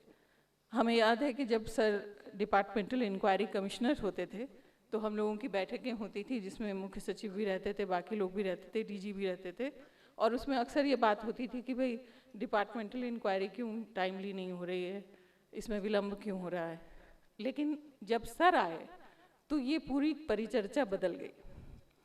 परिचर्चा अब ये होती थी कि भाई आपने उस व्यक्ति को एग्जॉनरेट कैसे कर दिया। उस व्यक्ति को तो सरकार ने कहा था कि वो भ्रष्ट है, वो पदाधिकारी सही नहीं है, और आपने अपना जब डिपार्टमेंटल इंक्वायरी किया है तो आपने उसको दोष मुक्त कर दिया है। तो सर उसमें बहुत अच्छी ज़िरह करते थे, और सर जब बोलना शुरू करते थे तो सुन के आगे बड़े से बड़े लोग निरुत्तर हो जाते थे। Nobody had even an iota of any kind of a defense mechanism against Shri Manoj Srivastava, because he was so brilliant and he was so thorough.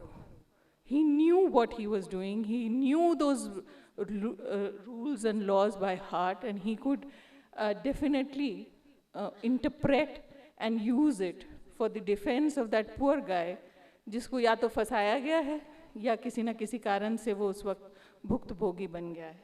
सरकार में या ब्यूरोक्रेसी में ये भी एक बहुत बड़ी बात है कि अक्सर जो लोग फंसते हैं शायद वो लोग वो नहीं होते जो सूत्रधार होते हैं किसी चीज़ों के लिए, या जैसे हम लोग पुलिस में भी कई बार देखते हैं कि आखिरी आदमी जो होता है सड़क पर हाशिए पे, उसी के ऊपर सब कुछ टांग दिया जाता है कि इसी ने खून किया होगा, इसी ने मर्डर किया होगा, इसी ने कुछ किया होगा, क्योंकि वो व्यक्ति प्रतिकार नहीं कर सकता, वो व्यक्ति बहुत वीक है, निरीह है, आखिरी पंक्ति का आदमी है।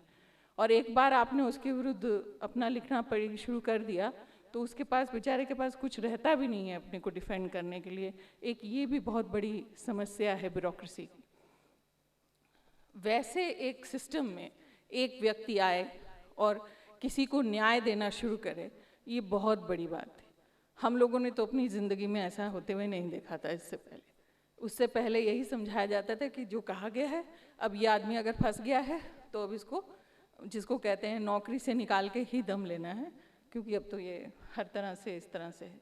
लेकिन सर उसको एकदम सूक्ष्म तरीके से एग्जामिन करते थे, और अगर वो पाते थे कि नहीं साक्ष्य फैब्रिकेटेड हैं या इन्वेस्टिगेशंस सही तरीके से नहीं हुई है, इंक्वायरी ठीक नहीं है, तो वो कभी गुरेज नहीं करते थे लिखने में कि नहीं दिस व्यक्ति, चाहे इसके ऊपर डिस्प्रपोर्शनेट एसेट का केस आपने किया है या करप्शन का केस किया है, ये गलत है क्योंकि इसके पास ना उतनी संपत्ति थी, आपने इसको बढ़ा चढ़ा के लिखा गया। आज भी कई बार हम लोग देखते हैं जब कोई पकड़ाता है तो लिखा जाता है कि बहुत कुछ उससे पकड़ा, लेकिन यथार्थ में जब वो चिट्ठी आती है फाइनली कि टीवी पे तो देखे थे कि इसके घर से बहुत कुछ मिला, यथार्थ में कुछ नहीं मिलता।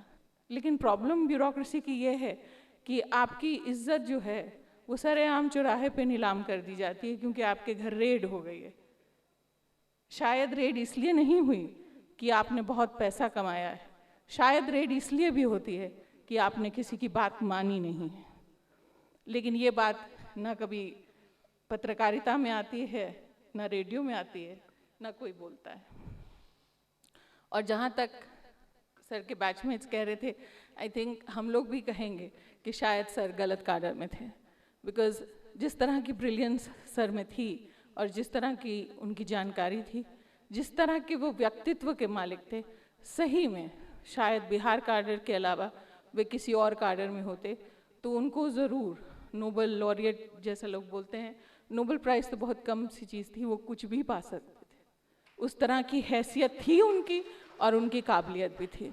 लेकिन वही बात है कि अफसोस हमारे इस राज्य का कि हम लोगों ने उनकी ब्रिलियंस को पहचाना नहीं, ना उसकी बहुत ज़्यादा कद्र की और ना उनको उतना ज़्यादा सही आयाम दिया। तो अब वही बात है कि हीरा तो अपनी चमक हर जगह दिखाता है, चाहे उसको जहाँ मर्जी आप रखिए, लेकिन अगर जौहरियों की कमी अब समाज में हो गई है तो बेचारा हीरा भी अकेला सिर्फ अपनी ब्रिलियंस से क्या करेगा, ये सोचने की ज़रूरत है।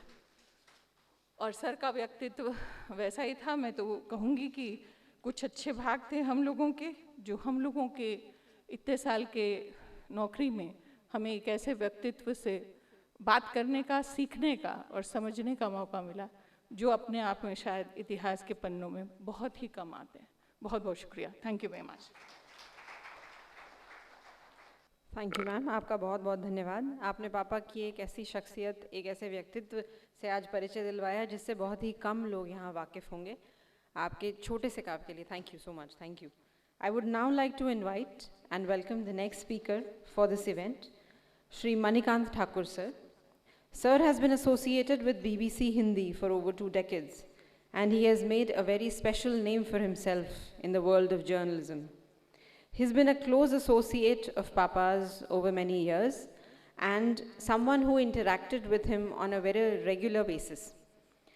He was one person with whom Papa would hold political, economic, social and other debates on a weekly or a daily basis, and those debates would often go into the wee hours of the night. So I would now request Manikant Thakur sir to please share his thoughts with us.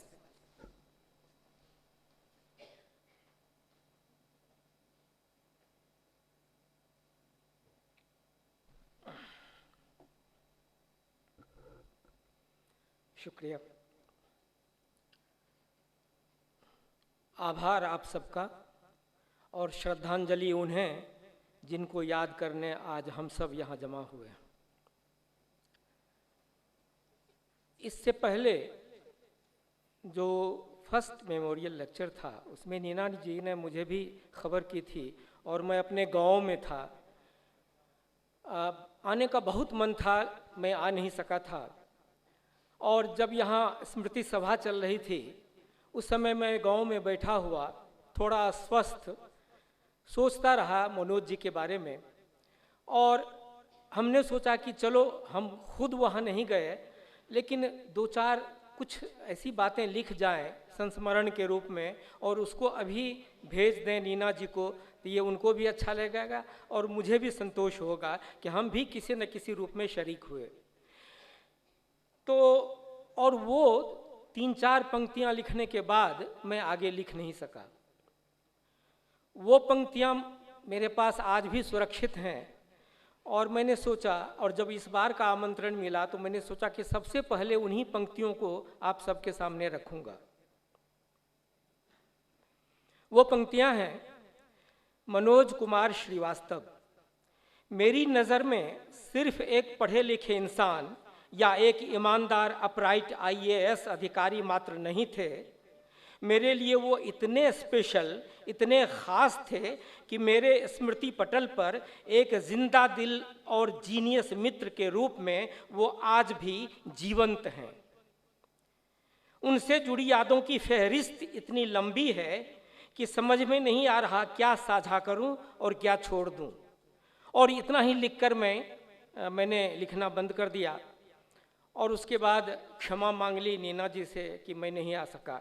आज यहाँ हूँ तो उसी तरह से इतनी सारी यादें एक सैलाब की तरह उमड़ आती हैं कि उनके साथ जो बातचीत हुई, आमने सामने हो या टेलीफोन पर हो, या उनको जिस तरह से हमने देखा समझा, वो तो लगा कि जैसे वो मुझसे बातचीत करके मुझे समृद्ध कर रहे हैं, मेरी शक्ति बढ़ा रहे हैं, मुझे कुछ बौद्धिक ताकत दे रहे हैं, और इसीलिए उनसे धीरे धीरे लगाव इतना बढ़ता चला गया कि वो ये लगता था कि जब उनसे बात नहीं होती थी 2-4 दिनों तक, तो फिर खटकने लगता था कि वो फ़ोन क्यों नहीं कर रहे हैं, और चिंता होती थी।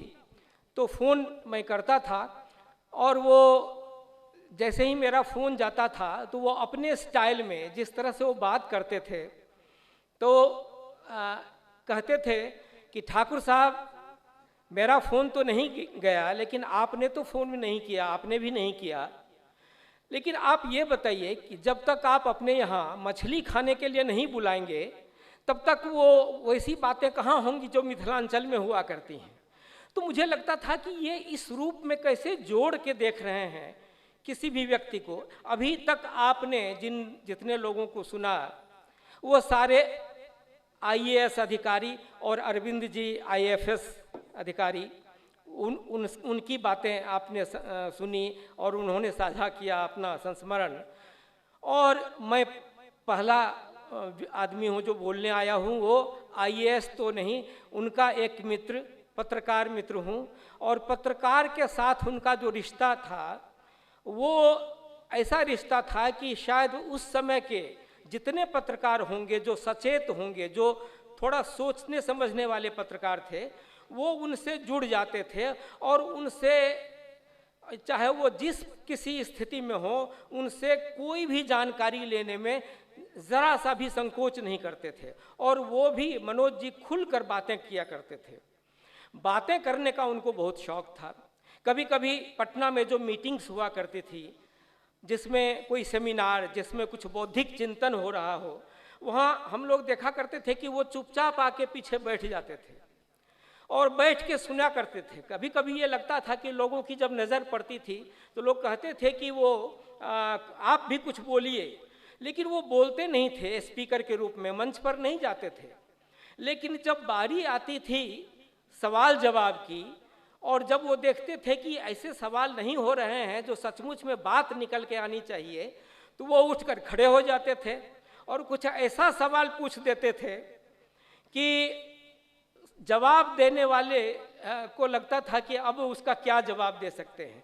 इतना तीखा, इतना माना इस तरह से उनकी जो मेधा थी, उनकी जो सोचने की गहराई थी, उनकी जो दृष्टि इतनी पैनी थी कि ये लोग समझ नहीं पाते थे कि इस व्यक्ति ने क्या सोच के कितनी गहराई में उतर के ये सवाल बनाया है और उसका जवाब कैसे दिया जा सकता है।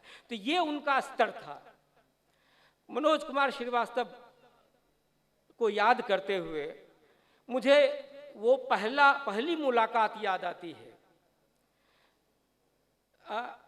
पटना प्रेस ज्वाइन करने, मैं भी रांची में पढ़ा लिखा। अरविंद जी अब शायद याद कर रहे होंगे या उनको पहचान में मैं आ रहा हूँगा कि जब वहाँ से मैं पत्रिका निकालता था तो उसमें शायद एक बार इनका कोई इनकी रचना भी छपी थी, अरविंद जी की। उस समय जो हम लोग रांची में थे तो एक लगाव था, दूर में बातचीत नहीं हुई थी मेरी उनसे, लेकिन ये लगता था कि ये भी रांची में पढ़े हैं, मैं भी रांची विश्वविद्यालय का छात्र रहा और रांची में उस समय में था जिस समय में ये भी सेंट जेवियर्स में थे।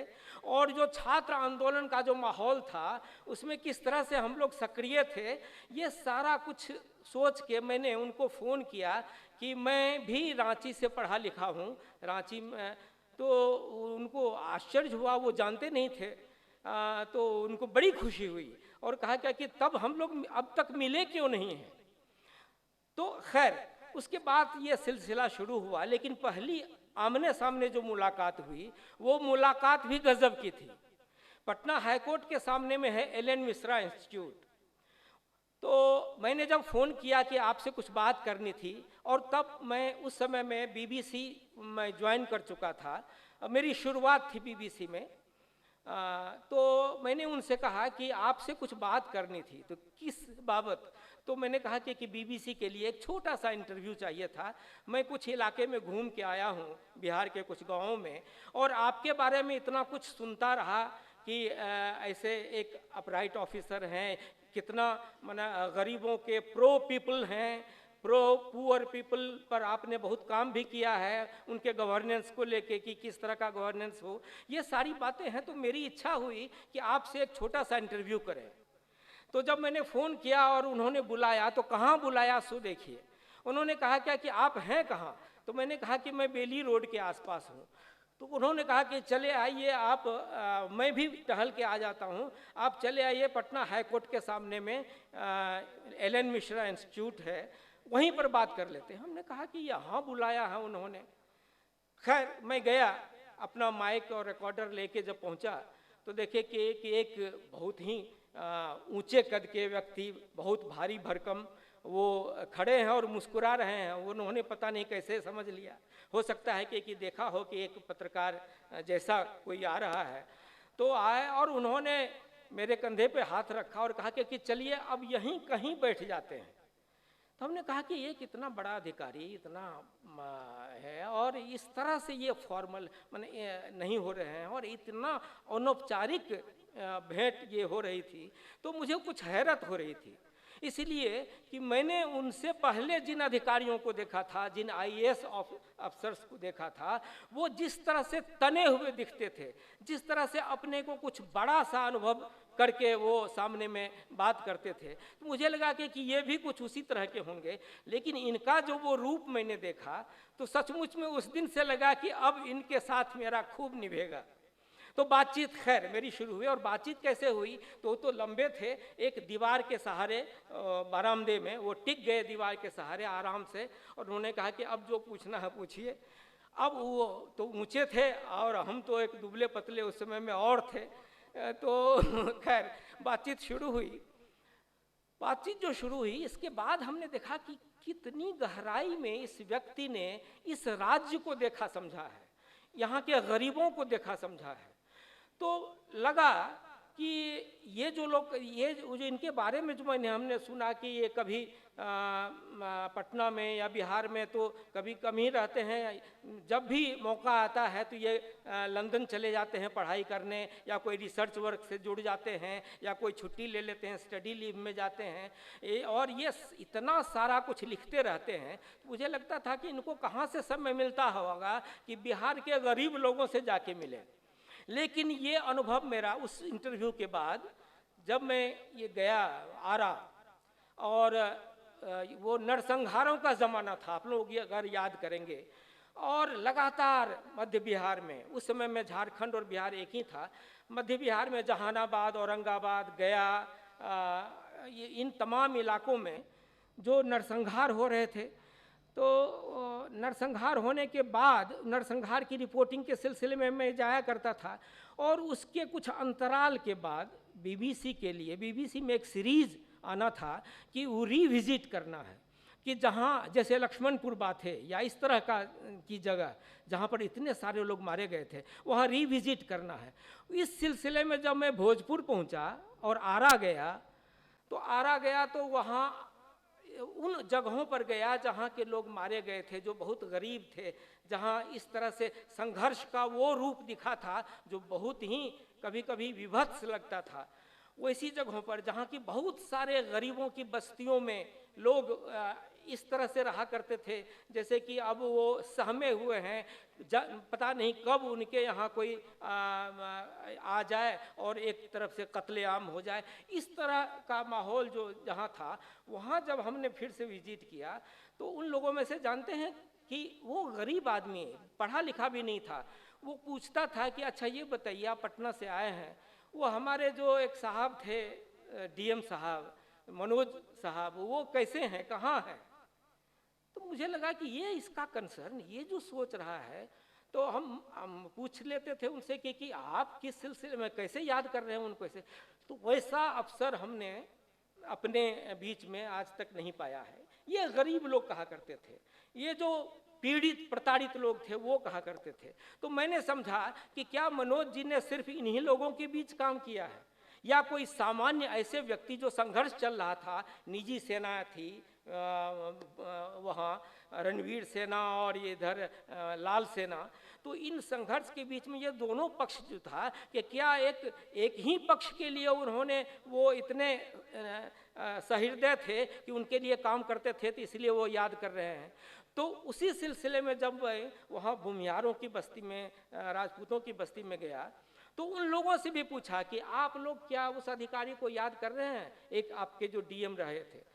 तो उन्होंने कहा कि वो तो बहुत अच्छे अधिकारी थे, और उसकी बात तारीफ करने लग जाते थे। तो मुझे हैरत होती थी कि जो दुश्मन हैं आपस में समाज में, वो दो तरह के, वो इस तरह से एक अधिकारी के बारे में बात कर रहे हैं और दोनों को वो अधिकारी अच्छा लग रहा है।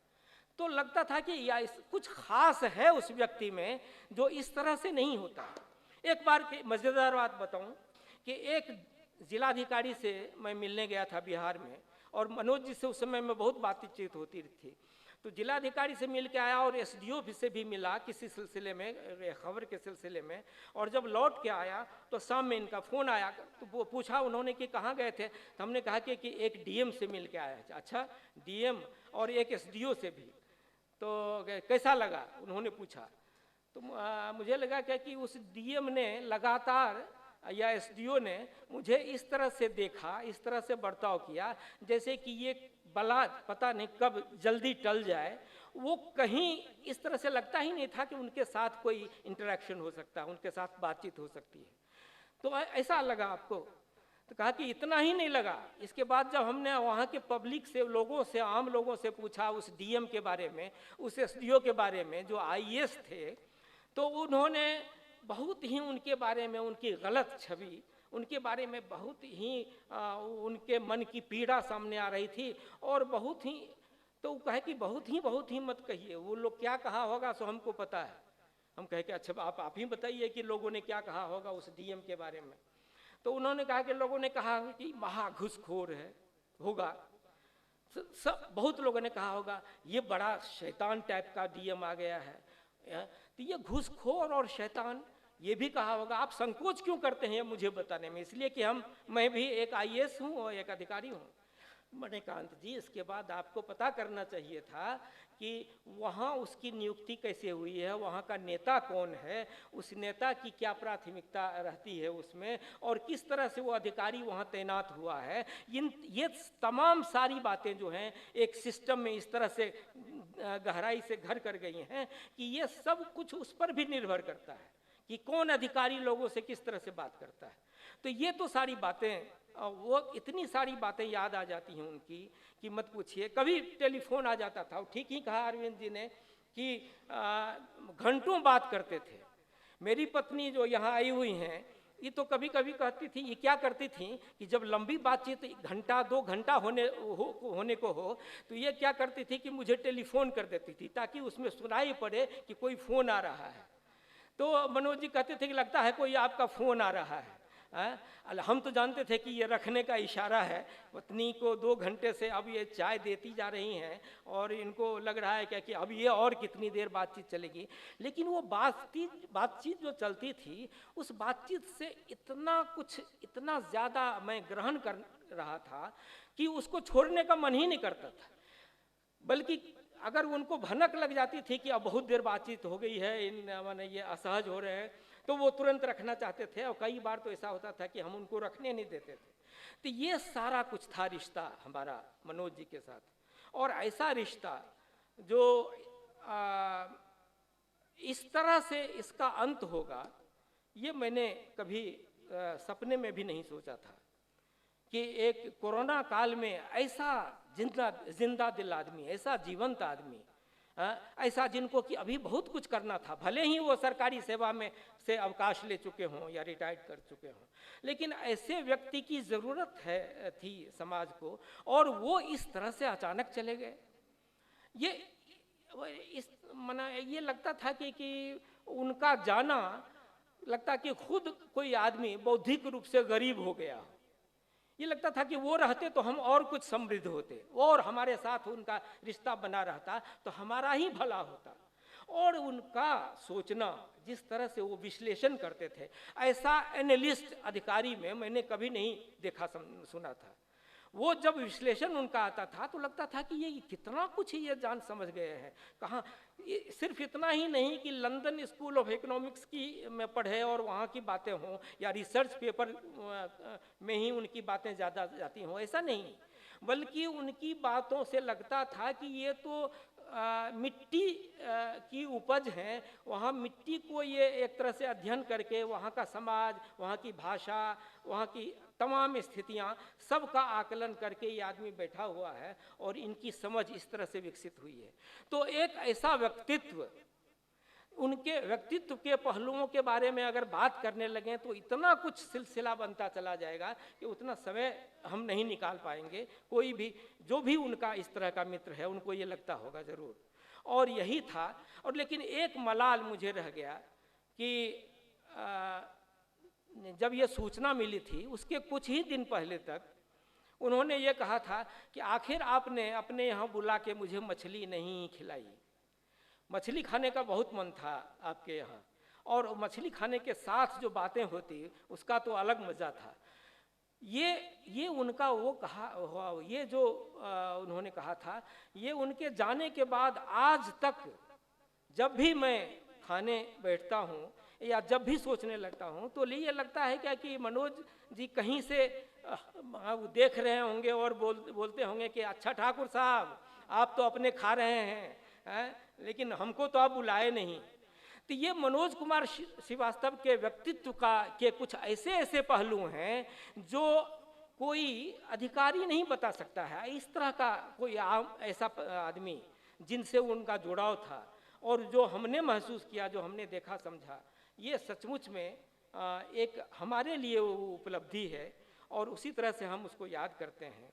और उनका ठहाका, उनका इस तरह से हंसना और जिस गंभीर से गंभीर बातों के बाद भी वो इस तरह से हल्का कर देते थे माहौल को जब वो साथ होते थे, तो वो सारी बातें याद आती हैं। और आज के दिन श्रद्धांजलि देते हुए मैं अपनी बातें समाप्त करता हूँ। यहाँ बुलाने के लिए बहुत बहुत आभार आप सबका।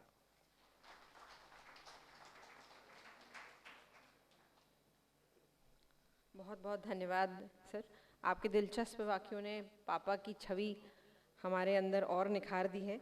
और अब मैं आमंत्रित करती हूँ श्री निलय उपाध्याय जी को, जो एक प्रसिद्ध कवि और लेखक हैं हिंदी के। इनके द्वारा 2 उपन्यास भी लिखे गए हैं और ये अभी मुंबई में रहते हैं और पटकथा लेखन से जुड़े हुए हैं।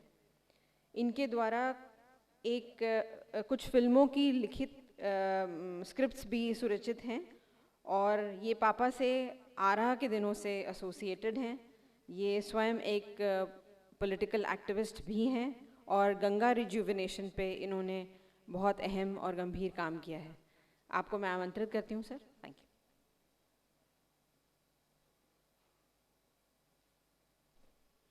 यहाँ उपस्थित जितने भी लोग हैं सबको मैं अपना प्रणाम निवेदित करता हूँ। पटना बहुत पुराना शहर है। वैदिक काल में इसके बारे में कहा गया था कि कभी यहाँ की गंगा में 2 कौवे गिरे और हंस बन करके निकले थे। इसका गौरव कभी उस जगह पर था। एक कवि थे बहुत बड़े, वे वाल्मीकि, आपने सबने उनका नाम सुना होगा। तमसा नदी के तट पर वाल्मीकि रामायण की पंक्तियों के बारे में सोच रहे थे। सामने 2 पंछी आपस में खेल रहे थे। पीछे से बहेलिए का तीर आया। तीर नर को लगा, मादा छटपटाई। इतना छटपटाई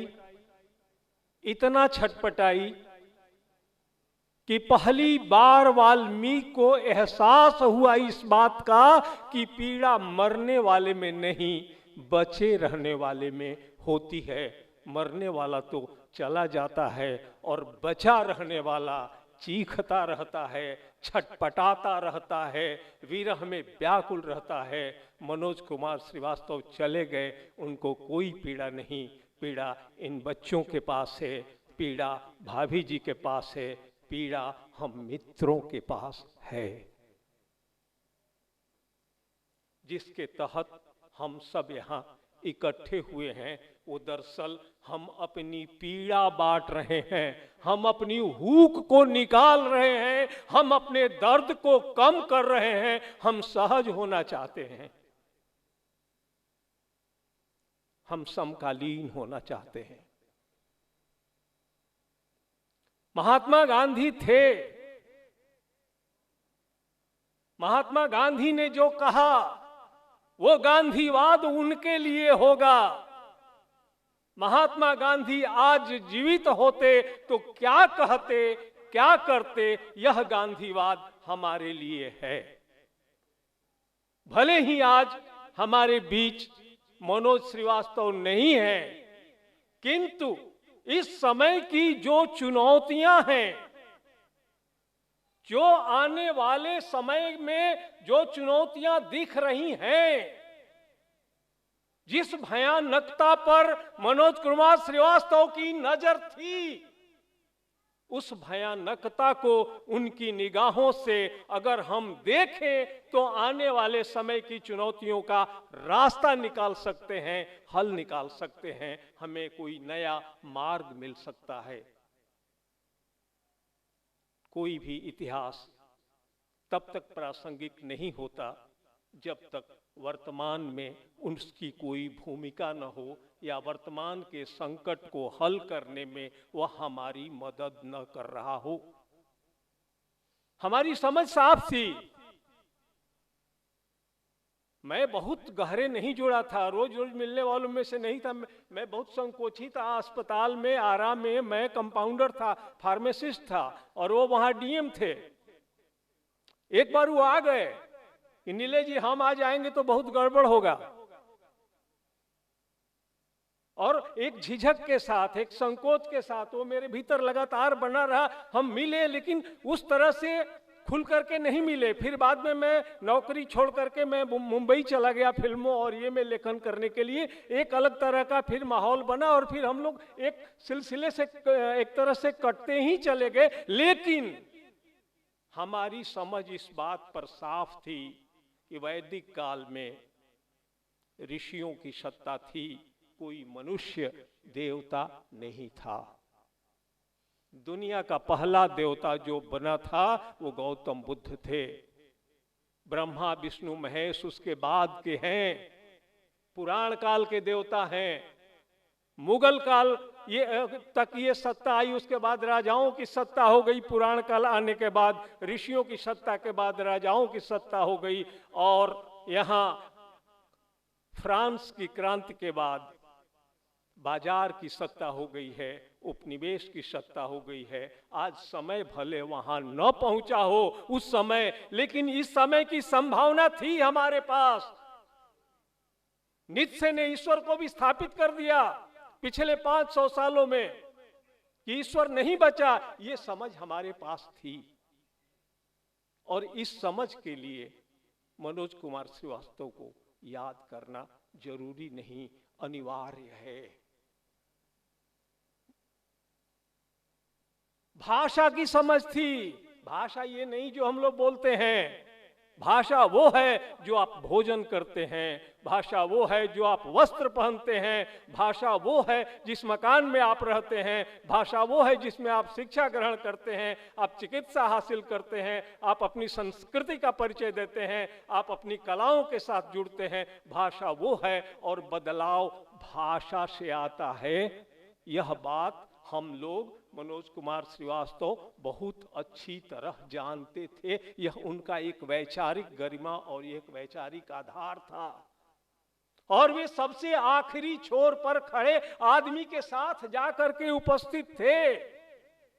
आरा में जाते गली गली में उनके किस्से हैं। आरा शहर में तो ये पहली इतिहास में पहली बार हुआ कि आरा शहर के लोगों ने एक जिलाधिकारी को नागरिकता दे दी। वे नागरिक बन गए, वे घर घर के दिलों के अजीज हो गए। बच्चे बच्चे उनकी चर्चा कर रहे थे। कोई जिस समय उनके वहां से ट्रांसफर हुआ उसके बाद एक अलग तरह का नजारा था आरा में। लगता था कि हर घर से जैसे कोई बेटी विदा हो रही है, उतनी करुणा थी आरा के लोगों के मन में। ऐसे नहीं होता है यह कि कोई व्यक्ति शहर से नदियों की तरह मिल जाए। और अगली बात के रूप में सहज नहीं था जीवन। झुरमुट की ओच में चहचहाने वाले पंछी का गान हमेशा हर्ष गान नहीं होता। मुस्कुराहटों के पीछे जो खंजर की चुभन छुपी रहती है, उसको पहचान पाना भी सहज नहीं होता। लगता है बिना कुछ किए चले जाएंगे नीले जी। कसक थी, कितनी गहरी थी उसकी पीड़ा। वे सत्ता के अंग थे, सामान्य अंग नहीं थे।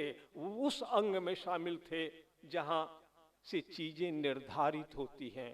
और वहां जाने के बाद भी आज खुद स्वयं सांसद महोदय ने जिस तरह से बात की, अन्य मित्रों ने बात की कि ये हमारे मनोज कुमार श्रीवास्तव ही थे जिनके सामने डेमोक्रेसी आकर के खड़ी हुई और झुक गई, राजनीति आकर के खड़ी हुई और झुक गई।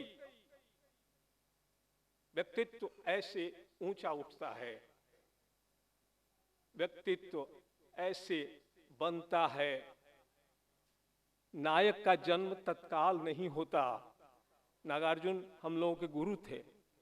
नागार्जुन से एक बार मैंने कहा कि बाबा कविता लिखने से अपने आप कुछ करते उड़ते नहीं है, कुछ उस तरह की माहौल। तो बाबा ने एक बात मुझसे कही, निलय जीवन तो सब लोग जी लेते हैं, प्लान करने की चीज मृत्यु है। तुम मरने के बाद अपने बारे में क्या सुनना चाहते हो। हमारे राष्ट्रपति थे अब्दुल कलाम। सब लोग गिरते हैं तब मरते हैं, और हमारे कलाम साहब जैसे लोग हैं जो मरते हैं तब गिरते हैं। कुछ लोग मरते हैं और गिर करके धंस जाते हैं, और कुछ मनोज कुमार श्रीवास्तव जैसे लोग होते हैं जो मरते हैं और बीज की तरह उग जाते हैं। रसूल हमजा तो रसिया में एक कवि है, बहुत बड़ा कवि है, पूरी दुनिया के लोग जानते हैं रसूल हमजा। रसूल हमजातों की विशेषता थी कि वह अपने गांव दागिस्तान में रहता था, और जब वो दागिस्तान में रहता था तो कहता था कि मैं पूरी दुनिया का प्रतिनिधि बन करके दागिस्तान में रहता हूं, और दागिस्तान का प्रतिनिधि बन करके पूरी दुनिया में जाता हूं। स्थानीयता और वैश्विकता के बीच क्या संबंध है, ये जैसे रसूल हमजा तो जानते थे, वैसे ही मनोज कुमार श्रीवास्तव भी जानते थे। समय ज्यादा हो गया है, अब आखिरी बात कह करके धूमिल की कविता की एक पंक्ति कह करके अपनी बात समाप्त करूंगा। जो उनकी भूमिका के रूप में मैं देखता हूं कि यदि हो सके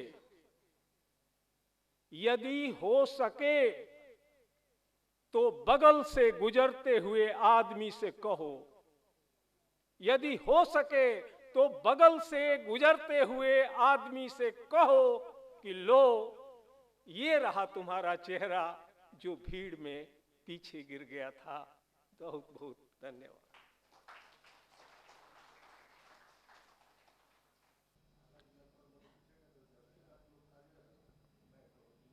बहुत बहुत धन्यवाद निलय उपाध्याय जी, थैंक यू। अब मैं आरा से आए हुए 2 व्यक्तियों को इनवाइट करती हूँ, आमंत्रित करती हूँ। श्री रविंद्र भारती जी और तारकेश्वर ठाकुर जी, जो पापा से काफ़ी समय से एसोसिएटेड हैं, वो अपने चंद शब्दों में पापा के साथ का एसोसिएशन और एक्सपीरियंस शेयर करना चाहते हैं। आज के इस सभा में आए हुए सभी लोगों को मैं हृदय से नमस्कार करता हूं और आरा की धरती से आप सबों को एक बार यहाँ मौका देने के लिए इस आयोजन में आभार प्रकट करता हूं। मित्रों, मैं जब स्टूडेंट था, बीए पार्ट 1 का विद्यार्थी था, तो सर की पोस्टिंग मनोज श्रीवास्तव सर ही हम कहते थे, इनकी पोस्टिंग आरा में हुई थी और छात्रों से किसी मुद्दे को लेके इनके साथ कुछ अनबन हो गई थी और मई जून की दोपहरी थी चिलचिलाती और रिक्शा पर माइक लगा के लगभग 2-3 हजार 4 हजार छात्र जुलूस लेकर के डीएम साहब का घेराव करने पहुंचे थे। मैं उसका पार्ट था, मैं भी स्टूडेंट का एक लीडर था। स्वतः स्फूर्त आंदोलन स्टूडेंट्स के खिलाफ कुछ हो गई होगी बात। जब हम लोग पहुंचे थे घेराव करने, तो अंदर से मैसेज आता है कि 3-4 लोग सिलेक्टेड आए बात करने। हम लोग जाते हैं, 3-4 लोग, 10-5 मिनट नहीं करीब 20 मिनट तक बात होती है। बाहर चिल्लाती धूप में लड़के घुसा रहे हैं, नारेबाजी कर रहे हैं। हम लोगों ने सर से कहा कि सर जो हो गई वो तो हो गई, अब तो ये स्टूडेंट हैं, इनका तो फ्यूचर डेफिनेट नहीं है कि ये डीएम बनेंगे कि सीएम बनेंगे कि पीएम बनेंगे।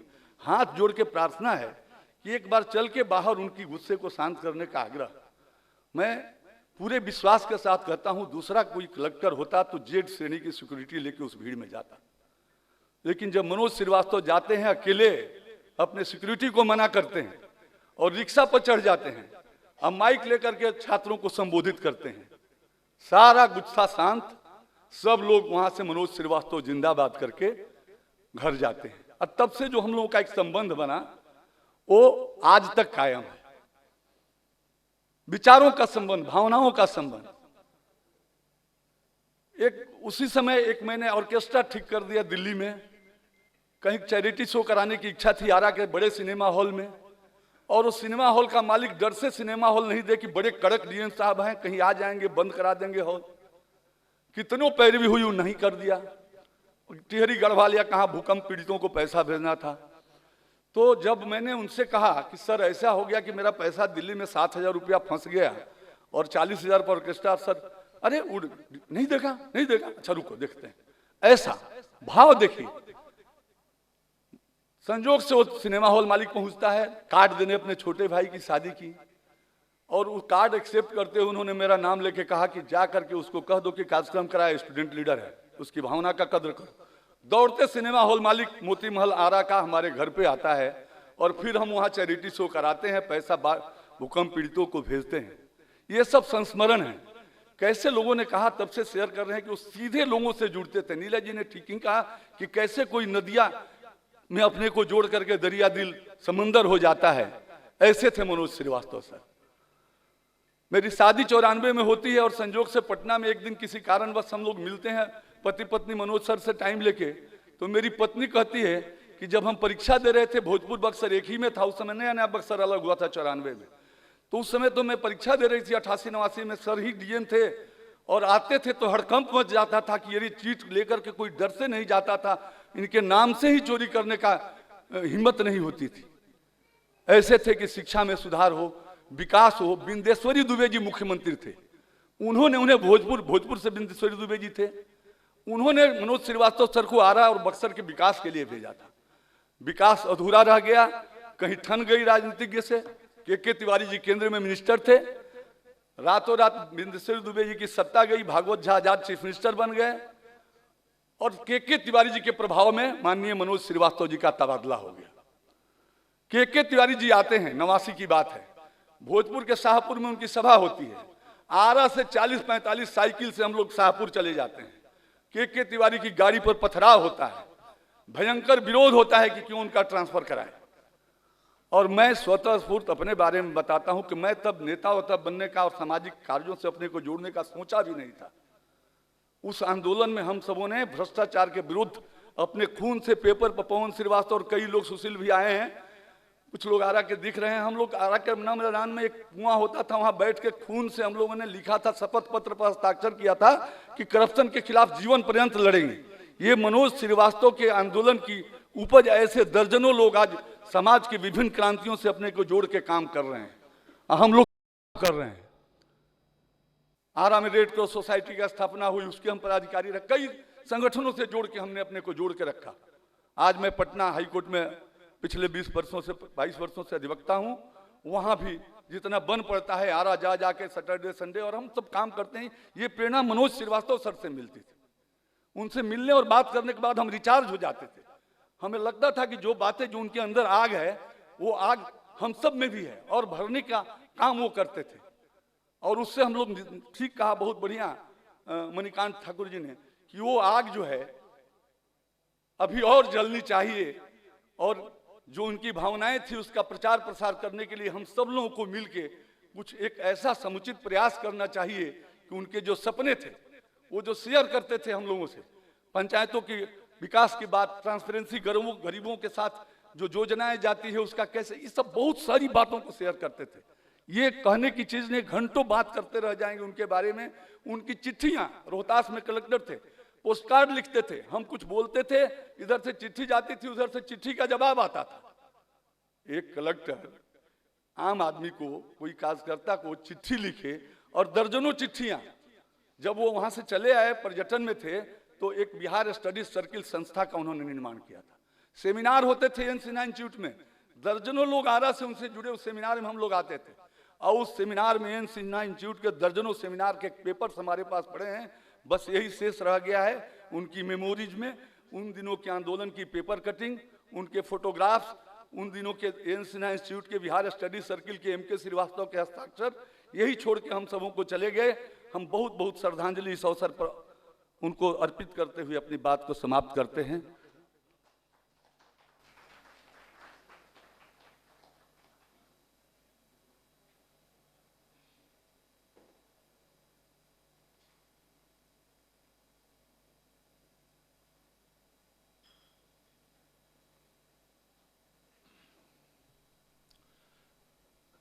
मैं रविंद्र भारती, पहले चैप्टर में आया था, बैठ के काफ़ी कुछ सुना था।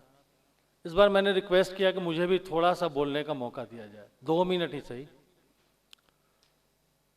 मनोज सर के साथ मेरा जुड़ा हुआ, जब वो यहाँ पटना में पर्यटन में थे, और उनका एक रिसर्च था प्रो पुअर पीपल पे। उन्होंने अपना वो रिसर्च मुझे दिया और कहा कि आपको इस पे एक नाटक करना है, 1 घंटे का रिसर्च पे नाटक। पहले तो मैं एकदम झन्ना गया, करे ये क्या इन्होंने, सर ने दे दिया चैलेंज मेरे लिए।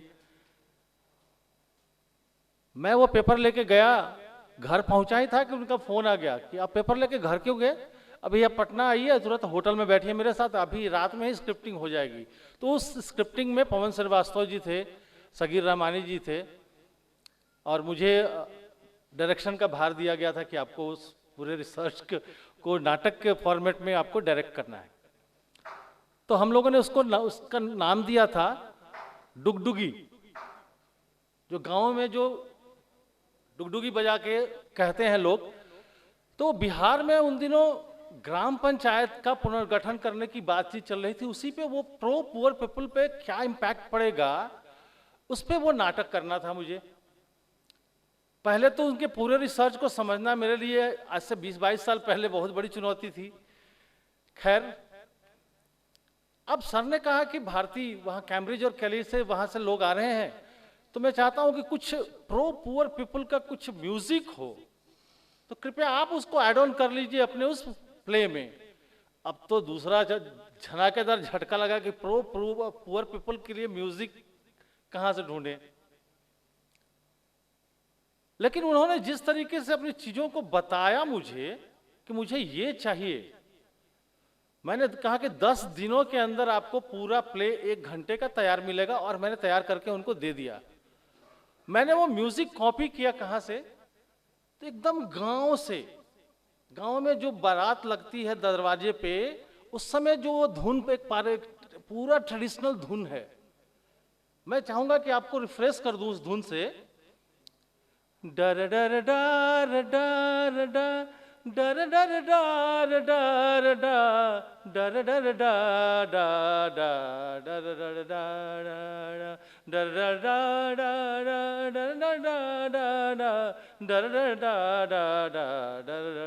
डर। अब वो जो माहौल बन गया सहार ऐसे गांव में, चारों तरफ से सीआरपी लोग बंदूक लेके खड़े हैं हम लोगों के, पूरी कड़कड़ाती धूप, स्टेज 6 जून और पूरा स्टेज जल रहा था, बैठने पे भी पूरा लग रहा था किसी ने आयरन कर दिया हो। मनोज सर की बातें याद आती हैं तो मुझे लगता है कि नहीं, उनके पास विजन था। 20 साल पहले उन्होंने पूरे बिहार में ग्राम पंचायत चुनाव के बाद क्या होगा, क्या क्या डेवलपमेंट होंगे, मुखिया कैसे बदलेंगे, उनकी सवारी क्या होगी, इन सारी चीजों को उन्होंने एक प्रोजेक्ट के जरिए, और मैंने उस नाटक के जरिए दिखा दिया। तब कैम्ब्रिज और वहां से आए लोगों ने मुझसे कहा कि हाँ, ये बिहार के ही लोग ऐसा कर सकते हैं, बिहार में आके ही लोग ऐसा कर सकते हैं, और कहीं के लोग ऐसा नहीं सोच सकते हैं। जो 20 साल आगे की बातों को देख रहे हैं उस डुगडुगी के जरिए। और आज अगर सर होते तो मैं तो कहता कि सर डुगडुगी तो होगी, इस बार एक बार ड्रम हो जाए, एक ड्रम नाटक हो जाए, फिर देखें कि आज क्या हो रहा है। मैं सतत नमन करता हूं उन्हें। धन्यवाद।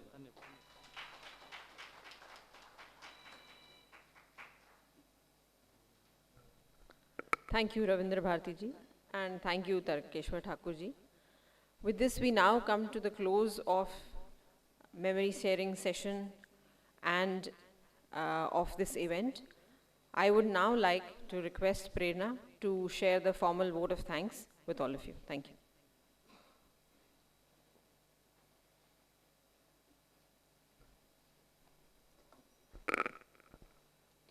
Good evening, everyone. I, Prerna, the younger daughter-in-law of late Shri Manoj Srivastava and Srimati Neena Srivastava, on behalf of the entire Srivastava family, feel honored to propose today's vote of thanks. I would like to express my deepest gratitude to all present with us today for gracing the occasion and making this a memorable lecture extremely special. Without your presence, love, and support, this event would not have been possible. Speaking for myself, although I was not as fortunate as most of you present here to spend much time with Papa, but whatever little time I could spend with him, I got to see and experience several aspects of his personality. And something that I was deeply moved by was that despite being a senior and revered bureaucrat, he had still not lost that childlike curiosity within him, as he would discuss with great enthusiasm about my profession as an advocate and how I went about with my profession in New Delhi. He would always be very inquisitive and ready to reason various aspects of law and the Indian justice system. As much as he had his own opinion about things, it never stopped him from listening to my point of view with great patience, and he would always encourage, appreciate, and analyze my side of the argument. And today, to hear similar things being said about Papa from the esteemed guests, it only reaffirms the kind of persona that he had and the deep impact he left on every individual whose lives he touched. It is these experiences and memories of Papa, shared by friends, colleagues, and seniors, which we strive to protect with the purpose of carrying his legacy forward as long as we can. Now, on behalf of the entire Srivastava family, I would like to express our deep sense of gratitude to Honorable Minister Shri R.K. Singh for taking out time from his hectic schedule and for sharing such moving and vivid memories of the time he spent with Papa. We would also like to thank Madam Sheila Singh for her esteemed presence. I would like to mention our deep sense of gratefulness to Professor Stuart Corbridge for sparing his valuable time and sharing such heartwarming and personal memories from the many years he spent with Papa. I would also like to extend our heartfelt thanks to the respected and dear batchmates of Papa, Shri Shakti Kant Das, Shri Amitabh Kant, and Satya Narayan Mohanty for taking out time from their busy schedule and joining us virtually and sharing their memories. I would also like to thank Shri Arvind Jha, one of Papa's closest friend and oldest friend, for his moving and emotional tribute. I would like to thank Senior IAS Officer Shri Deepak Singh for gracing us with his presence. I would also like to thank Senior Journalist Shri Manikant Thakur, Shri Nilay Upadhyay for their valuable time. We are also immensely thankful to Shri Pranav Chaudhary, Senior Journalist, Shri Amrit Lal Meena, Dr. Farhad Hassan, Dr. Satyajit, Mr. Shashikant, and Mr. Prakash Lal, and several other persons who played a key role in organizing and making today's event possible. We are also very grateful to the entire team and support staff of Hotel Moria, especially Shri B.D. Singh, Shri C.P. Sinha, Ms. Neelam Singh, Shri Dubey ji, Shri Ashish, without whose support this event would not have been possible. We are also grateful to the team of Patna Audio Visuals for handling the live event and camera, especially Mr. Pankaj and Mr. Vikas. We must mention our deep sense of appreciation for Mr. Sumit for taking care of the stage, lights, and flower arrangements. We are also very grateful to Mr. Saurav and Mr. Gaurav, Mr. Avinash Ujjwal, and the entire team of Equity Foundation for their constant support in organizing this event.